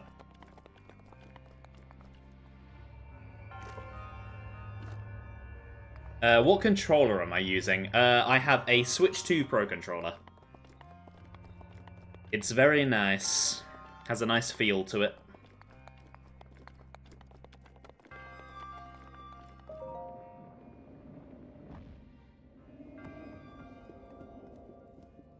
Okay, that did not have anywhere near enough power.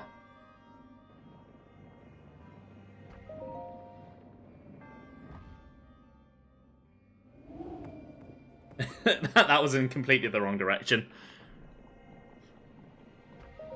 It is hard to do this at a desk, I will say. Oh! No, I overshot. You will use the gamepad, and you will like it, Nintendo, when designing these apparatus shrines. Yeah. Yeah, they really want me to like it, don't they?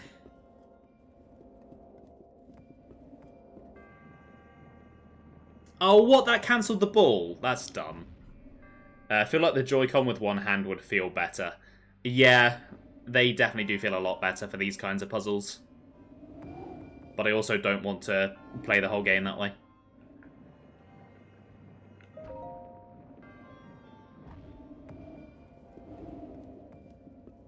But also, yeah, they were designed for the Wii U gamepad. What the fuck?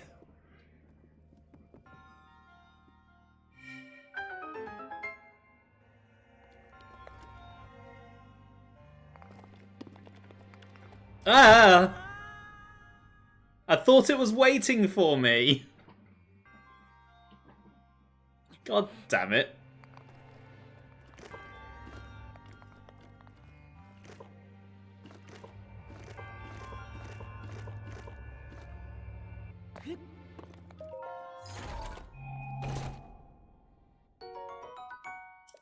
Ooh, very nice.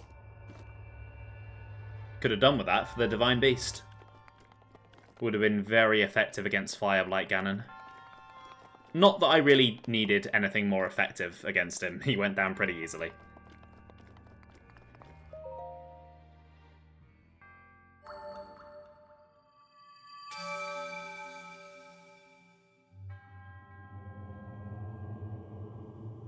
Pretty sure there's a clip of you doing the exact same thing in this same shrine. I'm glad I'm not the only one.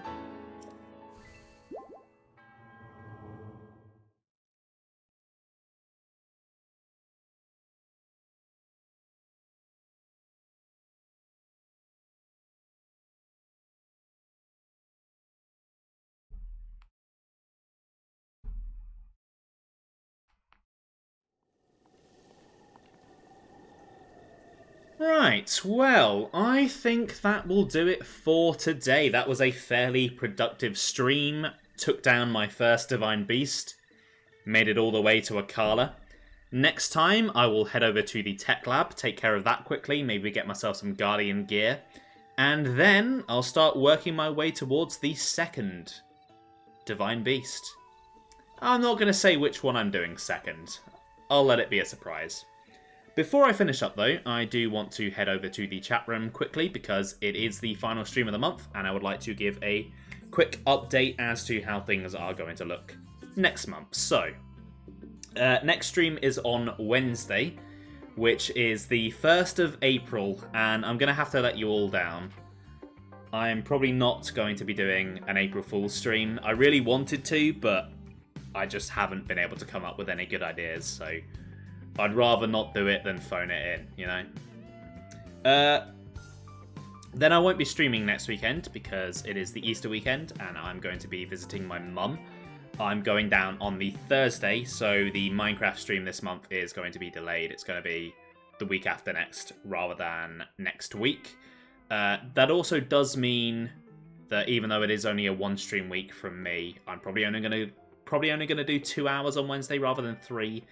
Just because I do have to get up early for my train. I don't really want to go to bed too late.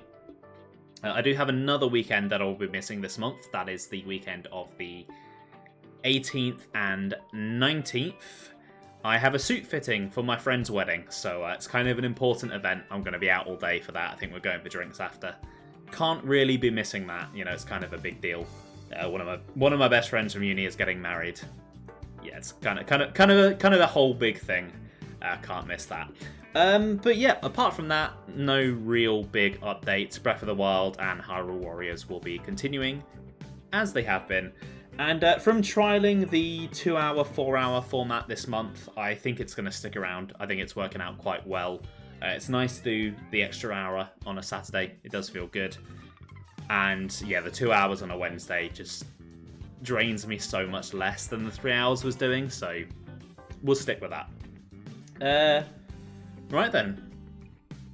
Thanks for watching, guys. I hope you enjoyed the stream. As I just said, I will be back on Wednesday with some more Breath of the Wild. Have a good one, guys, and I'll see you later. Bye!